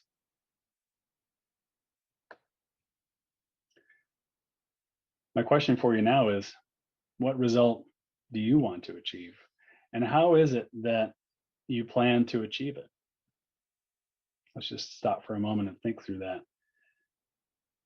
There is a result that you especially want to achieve, something that's in front of you right now. Perhaps you felt a little bit held back by how are you going to get to that result? How are you going to actually accomplish the process to achieve that result? Isn't it a sequence? Isn't there a system involved in achieving that result in a predictable fashion, a system to attract, convert, retain, retain, and systemize, so that not only can that success be developed, but it also can be replicated? And don't we, whether we're talking about our personal lives or our professional lives or the perhaps a nonprofit or a community that we serve, whoever it is we serve, we need leads, we need resources, we need to be able to generate revenue that provides us the money flow that we need to accomplish the good that we wish to accomplish in the world. And for that, we need customers. We need to leverage the track record as we develop it and not lose it along the way. We need to develop and maintain a rapid pace of entrepreneurial progress, whether we're in a corporation setting or whether we're standing alone as an entrepreneur, perhaps part of an entrepreneurial community. And we need to build our business as well as build our personal life so that we might leave a legacy. It's a sequence like this one here. Let's take a moment and work our way through the grid. Take a moment and choose any purple square. Don't tell me which one you choose. Now we're going to make a few moves in sequence. First, move horizontally, right or left, to the nearest gray square. Put your finger on that gray square. And then move vertically, up or down, to the nearest purple square. And from there, move diagonally, either up diagonally or down diagonally, to the nearest gray square. And from that gray square, move right or down to the nearest purple square. And then keep your finger on that square. Which one did you end up at? And what's really interesting is that we all start from different points in life. We're all working to achieve different results. Perhaps we have a grand plan to build something magnificent. Perhaps we're looking to pay liabilities off and clean up our financial clock, if you will. Perhaps we're expanding. We've got a fleet we want to build, or an expansion. I don't want to say toys, but we want to increase our life sphere, if you will, our experiences in life. We have a choice to make. At a crossroads, we're trying to leverage our time, our money more effectively. Perhaps just enjoying a moment with our life partner, or even going introspective, looking inside deeply into our own mind to understand how it works. Trying to find and refine our compass direction. Which way is magnetic north for us? Taking care of our personal life, our family, our health, our career as we climb the ladder, perhaps. And of course, progress is only natural, it's only human. Or if we find ourselves in the middle of something complex, how do we find our way forward? That's a question. But isn't it interesting that the only square left is most likely the square you ended up at? And actually, the relationship here is completely mathematical. And if you followed my direction, you will have ended up at this square here, which represents the center of calmness, through which, when we pass through the center of calmness and achieve that inner peace in our life, we can accomplish all of these various objectives from that center without having to pay the price of high stress.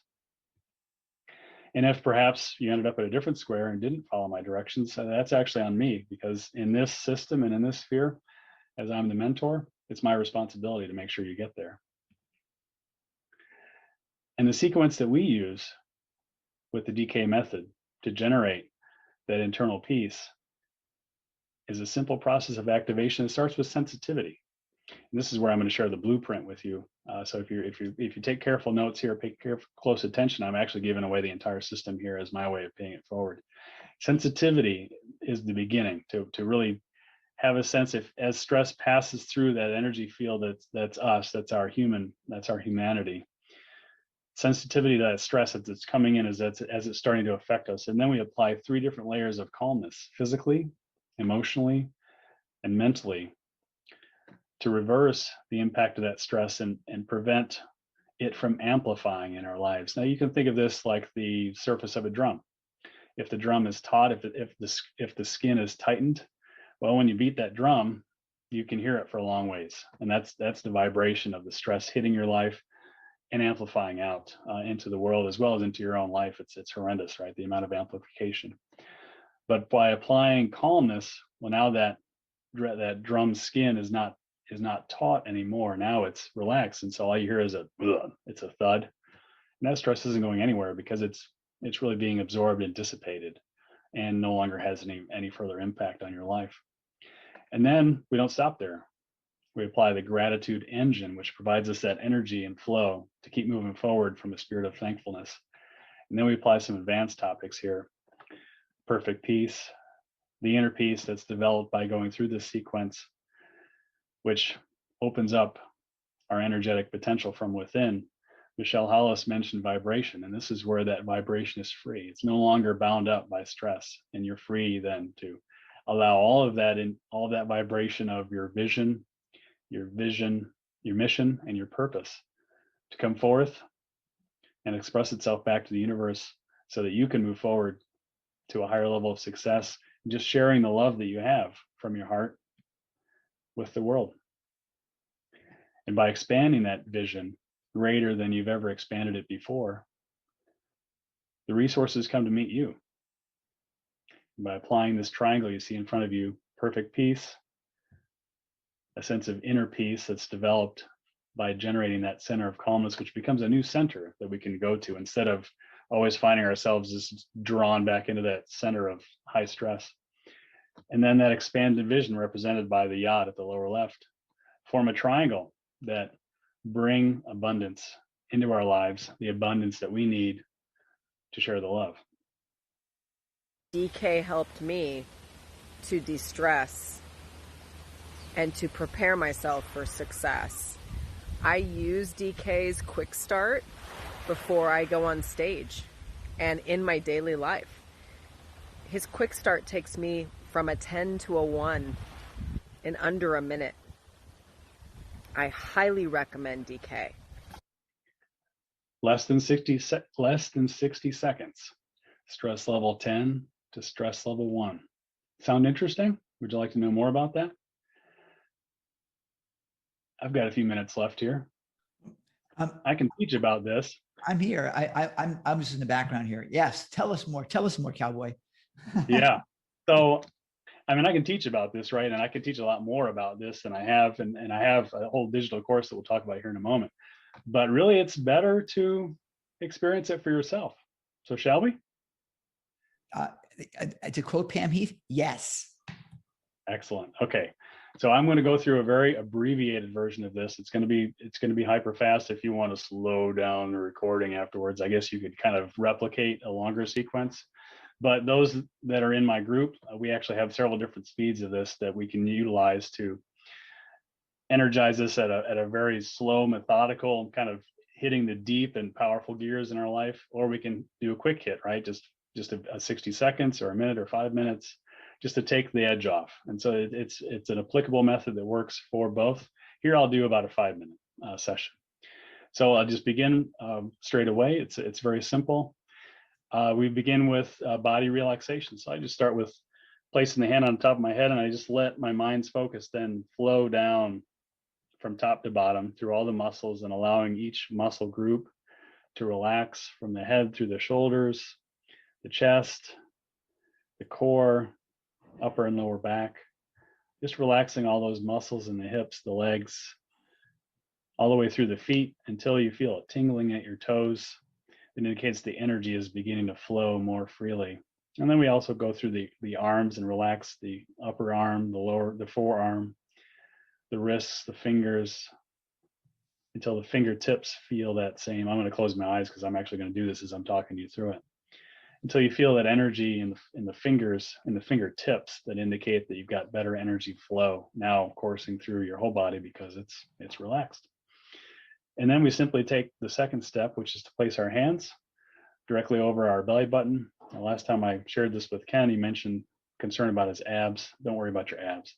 Just go inward from your hands and bring your mind to a point of focus 2 to 3 inches in, right at your emotional center.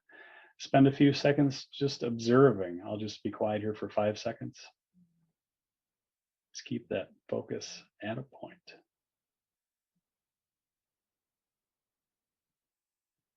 And when you do that, you become sensitive to your emotional state. And from there, you can assess the level of energetic emotional waves that are always present there. And depending on your level of stress, you might have raging waves, like a raging sea in the middle of a storm. That would be what I would call a red color. And then there's lower levels of stress, yellow and green, right? Then we move up to the mind, and we place the mind at that same focal point, a singular point right in the middle of your head, right in the cerebrum, and you apply the same sensitivity to your cerebrum to sense and really feel the thought energy that's present, all those thoughts that are raging back and forth. If you've got high energy going on here, that would be a red condition. If perhaps you're working on a difficult problem and your mind is just heating up with all the, if you will, the engineering that's going on as you're working toward a solution, that would be a yellow, engaged but directed. And if you're just chilling out, then you'd be at a green. And in both of the cases of the thought as well as the emotional, we just apply mind intention to bring those colors down from red toward green, and just allow those waves to settle both at the emotional center as well as at the thought center. And then from there, we reach out and grab a point in our past where we were perfectly at peace, and we borrow that energy back again to bring it back, because we can really recall from a sense memory recall perspective, we can recall that energy that we felt back at that time of perfect peace right here, right now. There's nothing preventing any of us from bringing that memory back right into the present moment. And so we leverage that to actually return ourselves to that feeling when all is right in our world, no matter what's going on externally. Internally, everything is right. And then we actually take that and we work through a movie screen technique that empowers us to actually clear obstacles by putting them on the screen and just clearing them out, and then moving forward by putting then our goal on the screen and activating a strong sense of gratitude. And not just a sense of mental gratitude, yeah, I should feel thankful for whatever this thing is that we're going to achieve, but actually a physical body mind type of gratitude. We're actually putting our hand on our heart and applying mind focus to a point directly in the heart and allowing the heart to begin radiating the gratitude. And we have methods to develop this thankfulness, which for some of us might be hard if this circuit is not strong in us at the moment, or if that energy is somehow held back.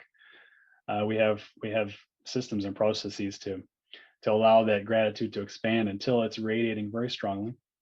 And when you pair all of this together, suddenly you're talking about an individual that was stressed and tense, and now is fully relaxed at a center of calmness, perfectly at peace, radiating gratitude, clearing obstacles, and grateful for a goal that now is very clear in their mind, right? They have a clear vision, and that only naturally moves all of us when we reach that state forward into success and into being able to share the love, right? Because with that activated heart, talk about World Love Week. If we're all activated to love, I mean, how much better would the world be if everybody had that type of activation and we're able to move forward to share and give love in tangible ways to those around us. So that's a very brief, is more of a tour really of what we do as the workout if you were to join one of my specific webinars on this topic, then we would actually go through this in about a 15-minute session. And those in our group, every time we meet, we go through just like a martial arts class, right? You don't go to a martial arts class to just learn concepts. You actually go to practice, right? And drill. And that's what we do. We work out, and we take 10 to 15 minutes every session to go through these techniques until they're mastered, until they can be done much more quickly, perhaps in just a few seconds, until you can actually apply them in a boardroom, in a meeting, on a Zoom call, right in front of everyone, and without anyone being the wiser that internally you have this process to eliminate stress in the moment. And imagine having access to this twice a month, success activation sessions each and every month for a year. How much benefit would that produce for you? And how much more would you be able to take care of your family? In this case, this is my family. I'm going to bypass asking permission to reveal them because they're already sitting here in front of you. But think of your own family. And even if your natural family is small, perhaps it's not as big as mine. There's 10 of us here. And of course, you can imagine how much stress can be leveraged if we're not all careful of how we relate with one another. But if with methods to achieve calmness, we're living in harmony. And your family, I might also offer, is likely beyond the natural family, the traditional family that you have, but it also extends to your friends and those that you choose to be part of your family. So my guess is that your family is much larger than just 10, perhaps it's 110. And these kind of methods just allow you to share so much more love with your family and find solutions like my daughter Maria here. This really big house, but it was just me and it was creaking and creepy. I went through the technique that you showed me, and afterwards I felt very calm and relaxed and able to combat any weird sounds that I heard. And I went to bed and I was not scared or anxious, and I felt very at peace and ready to handle it. So I would say it was definitely a success. And what was really cool about Maria's experience is even as she was able to clear that source of anxiety from her life, she moved forward and achieved a much higher level of success, measured in parachuting. A little bit worrisome from a parental standpoint, but it was great for her. She really moved forward in her life and had a great experience with her friend jumping out of a plane for the very first time. So the mentorship that I offer comes in two parts. First, there is a digital course that, of course, is worth its weight in gold all by itself. Even with no human contact whatsoever, if you were to engage this course, you would learn and apply a ton, and your life would completely shift. There's been a lot of talk over the World Love Week about shifting your mindset, and of course, that's very important. And there's been a lot of great speakers that specialize in that. But once your mindset is shifted and you've decided that you want to do something different and you're settled on it and you're sure and committed, we need a way to clear out the stress, right? Because this is likely going to be different for you than what your routines have been up to this point. And that's what the Stress to Success program offers, activating that body-mind mastery so that when that stress comes up, you can clear it and keep moving forward much faster. The real benefit is the second part of this, which is the live meetings where the group comes together, we support each other, and we move forward, developing and enhancing and strengthening that center of calmness. And when we talk about value, of course, love is not a financial thing, but if we just want to translate it all into financial terms, the benefit to any of us, and definitely I'm perceiving this benefit, is only limited by our own potential. So I put a number, very high number here, 200,000 plus, but there might be another zero here for you, or even two or more. How much would that be worth? For me, it was worth investing over 100,000 to develop the skills that I now have, and now I'm able to share and teach and give back out to others, sharing my heart with you. And because I've distilled this down, really, I've taken it to a point where it's a 10x benefit. Would it be worth 10,000 to be able to permanently shift your life and have a skill set that you would always have available to reach out and achieve a center of calmness any place, anytime? I would say for me, it was worth 10 times that much. But what if there really wasn't any concern about money? And what if you could enjoy these results and make them your own, activating relaxation whenever you need, the ability to sleep, the ability to clear headaches and all those stress symptoms, no longer a problem, emotional calmness, activating the success circuits where you know for sure that you're moving forward, opening up the gratitude engine in your life, and then eliminating those blocks that can hold us back for years, right? Performance stress, procrastination, and just simply the pain of failure. And achieving in the end, mind, body mastery. I'm just thinking there's so many outcomes here that come out of this, benefits to going through this type of process, this type of system. Of course, feeling the love with less stress. But I think back to one of my clients who actually opened up a circuit of creativity in her mind just by going through this method one time, where she was able to move forward and develop these wonderful shows that she's displaying online these days, and really just created a fundamental shift where that creativity opened up and the stress eliminated, empowering her to give and receive more love in her business as well as in her personal life. Would that be enough of a solution for you to make the moves? That's the real question, because that is required implementation. It's helpful to arrive live. If folks invest in this kind of a program and they don't show up, you're not going to get any benefit, and that's not really my deal, right? It is super important to arrive, make the moves, engage, leverage the community, and then most importantly, dream and achieve. And if I could leave you with any one idea out of this entire talk, don't forget to dream and put effort and priority. Make a choice to dream, and then make a choice to do something with those dreams and actually bring them to achievement. So if you want to share the love that's in your heart, create a dream around that, and then go forward on that dream. As Ken keeps encouraging me, go achieve it, right? Maybe you can get a whole event done in just a week or two. I mean, that's crazy fast from my point of view. But Ken keeps showing me how to do it, and one day I will make an attempt to do the same. There's always more out there, and there's always a way to broaden our vision, and this is a way to get out of our own way and just get out there and make it happen. You might ask, with a program like this, how could I offer any kind of a guarantee? It's pretty simple. The process works. Everybody that's tried it, who implements, there's no failure. So that allows me to give a rock solid guarantee for folks that invest. If something doesn't work out, it's simple. Apparently, we weren't meant to be together. You weren't supposed to be part of the group. We just part ways. No hard feelings. But those who implement, there's the failure level is 0%. And not only that, but we have the benefit within the group of keep holding each other accountable to move forward. DK, as an accountability partner, you're completely awesome. I've grown so much. I've learned so much from you. You keep asking me the questions. You keep asking me what else I need. You help me get past those humps of where I get stuck at. So I know that your program is amazing, and what you've shared with me and helping me get to my program and my abilities of what I'm able to share with others, it's so exciting. So anyone who gets to work with you will be enjoying those pieces and attributes that you actually bring out to us and helping us empower ourselves to empower others.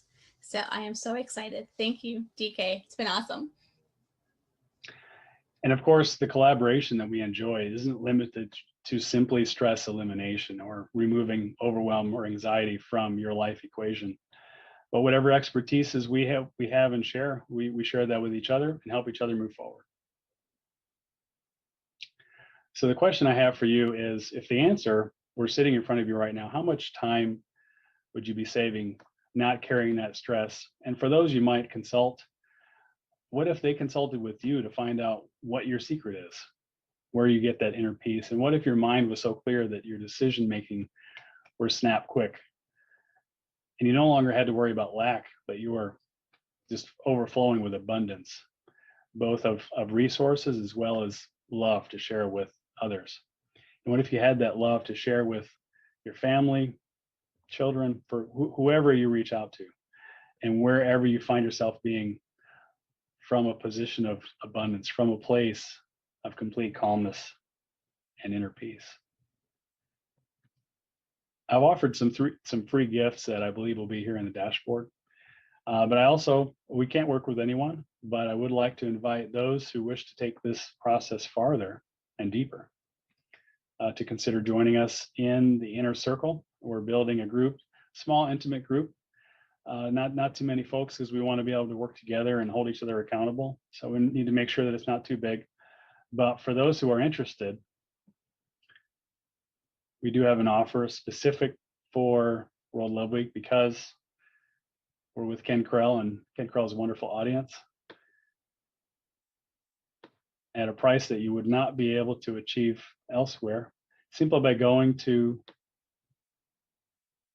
this website here, dk.grouppages.com/inner circle, where you'll find a page, simple page here like this, and you'll see the normal cost, which of course you won't have to worry about, with two options: either a one lump sum lifetime offer.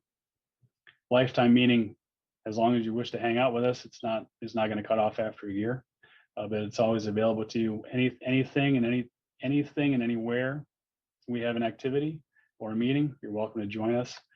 Lifetime access as well to the digital course elements and the recordings.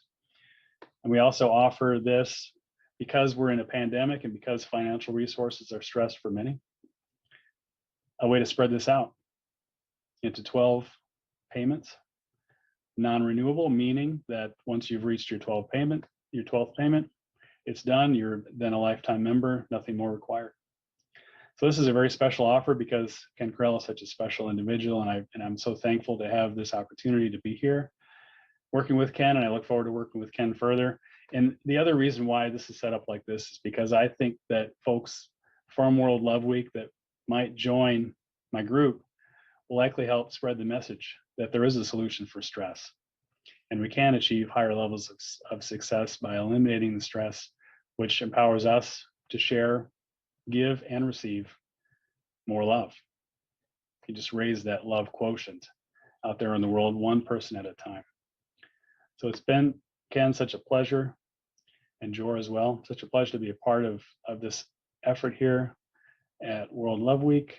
And if we have time for questions, I'd be happy to entertain whatever you might have in mind. We do, DK. We have about 5 minutes here, so we can rock and roll. What is it typical? And I can't see the access. I can't see Facebook, so I'm going to work from the seat of my pants, as it were. What is the number one thing people ask you? The number one thing people ask me, I get a variety of different questions. I'm gonna have to think on that. Pick one. You don't have time to think. You got to dance, cowboy. I get it. I think the number one question people ask me is, how am I so calm? That's the first thing they notice, right? Because I mean, the Mr. Calm thing is not just a cute name. That was actually a name given to me by somebody who says, "Why are you so calm?" Now I understand why you're so calm. How do you manage to do that? And what I just revealed here is this is the secret, right? Is that through developing this process and through applying it in my life. I mean, I applied it before I came on stage here today. So this is how I get it done. Yeah, you definitely are that. That is absolutely for sure. You absolutely are that. The king. I would call you the king of calm. Thanks, Ken. No, for real. But you make it so easy, and it's your natural state. I mean, we've talked multiple times before, and yeah, you inherently, when we're in your presence, slow down, which is interesting, which is really interesting. And I learned that listen carefully, people, because here's an important lesson. When you have someone that you need to stop and pay attention to, they control the conversation, because you've got to stop and listen to them. People that are la, la, la, la, la, it's easy to it's distraction. We hear so much noise all day long. But when you are able to be calm and allow space for people to understand what you're saying, you saw that earlier today with Mary Jo. Now you're seeing it with DK. They capture your attention. They capture your participation. They capture your mind, and they capture potentially your beliefs. So listen to the element of calm. It seems to be a thread today. And I'm going to say that that's no accident for me and for my life, but it's totally true. So if you have an ability to go and to get to calmness, to get to peace, to get to relax the nervousness that is within, then absolutely you want to take yourself advantage. Take yourself advantage. That was really made sense the way I said that. Take good advantage of DK's great offer.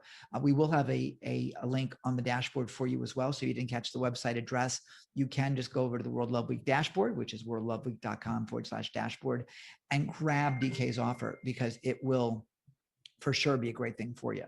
And that I can tell you. I know this guy runs with his heart first.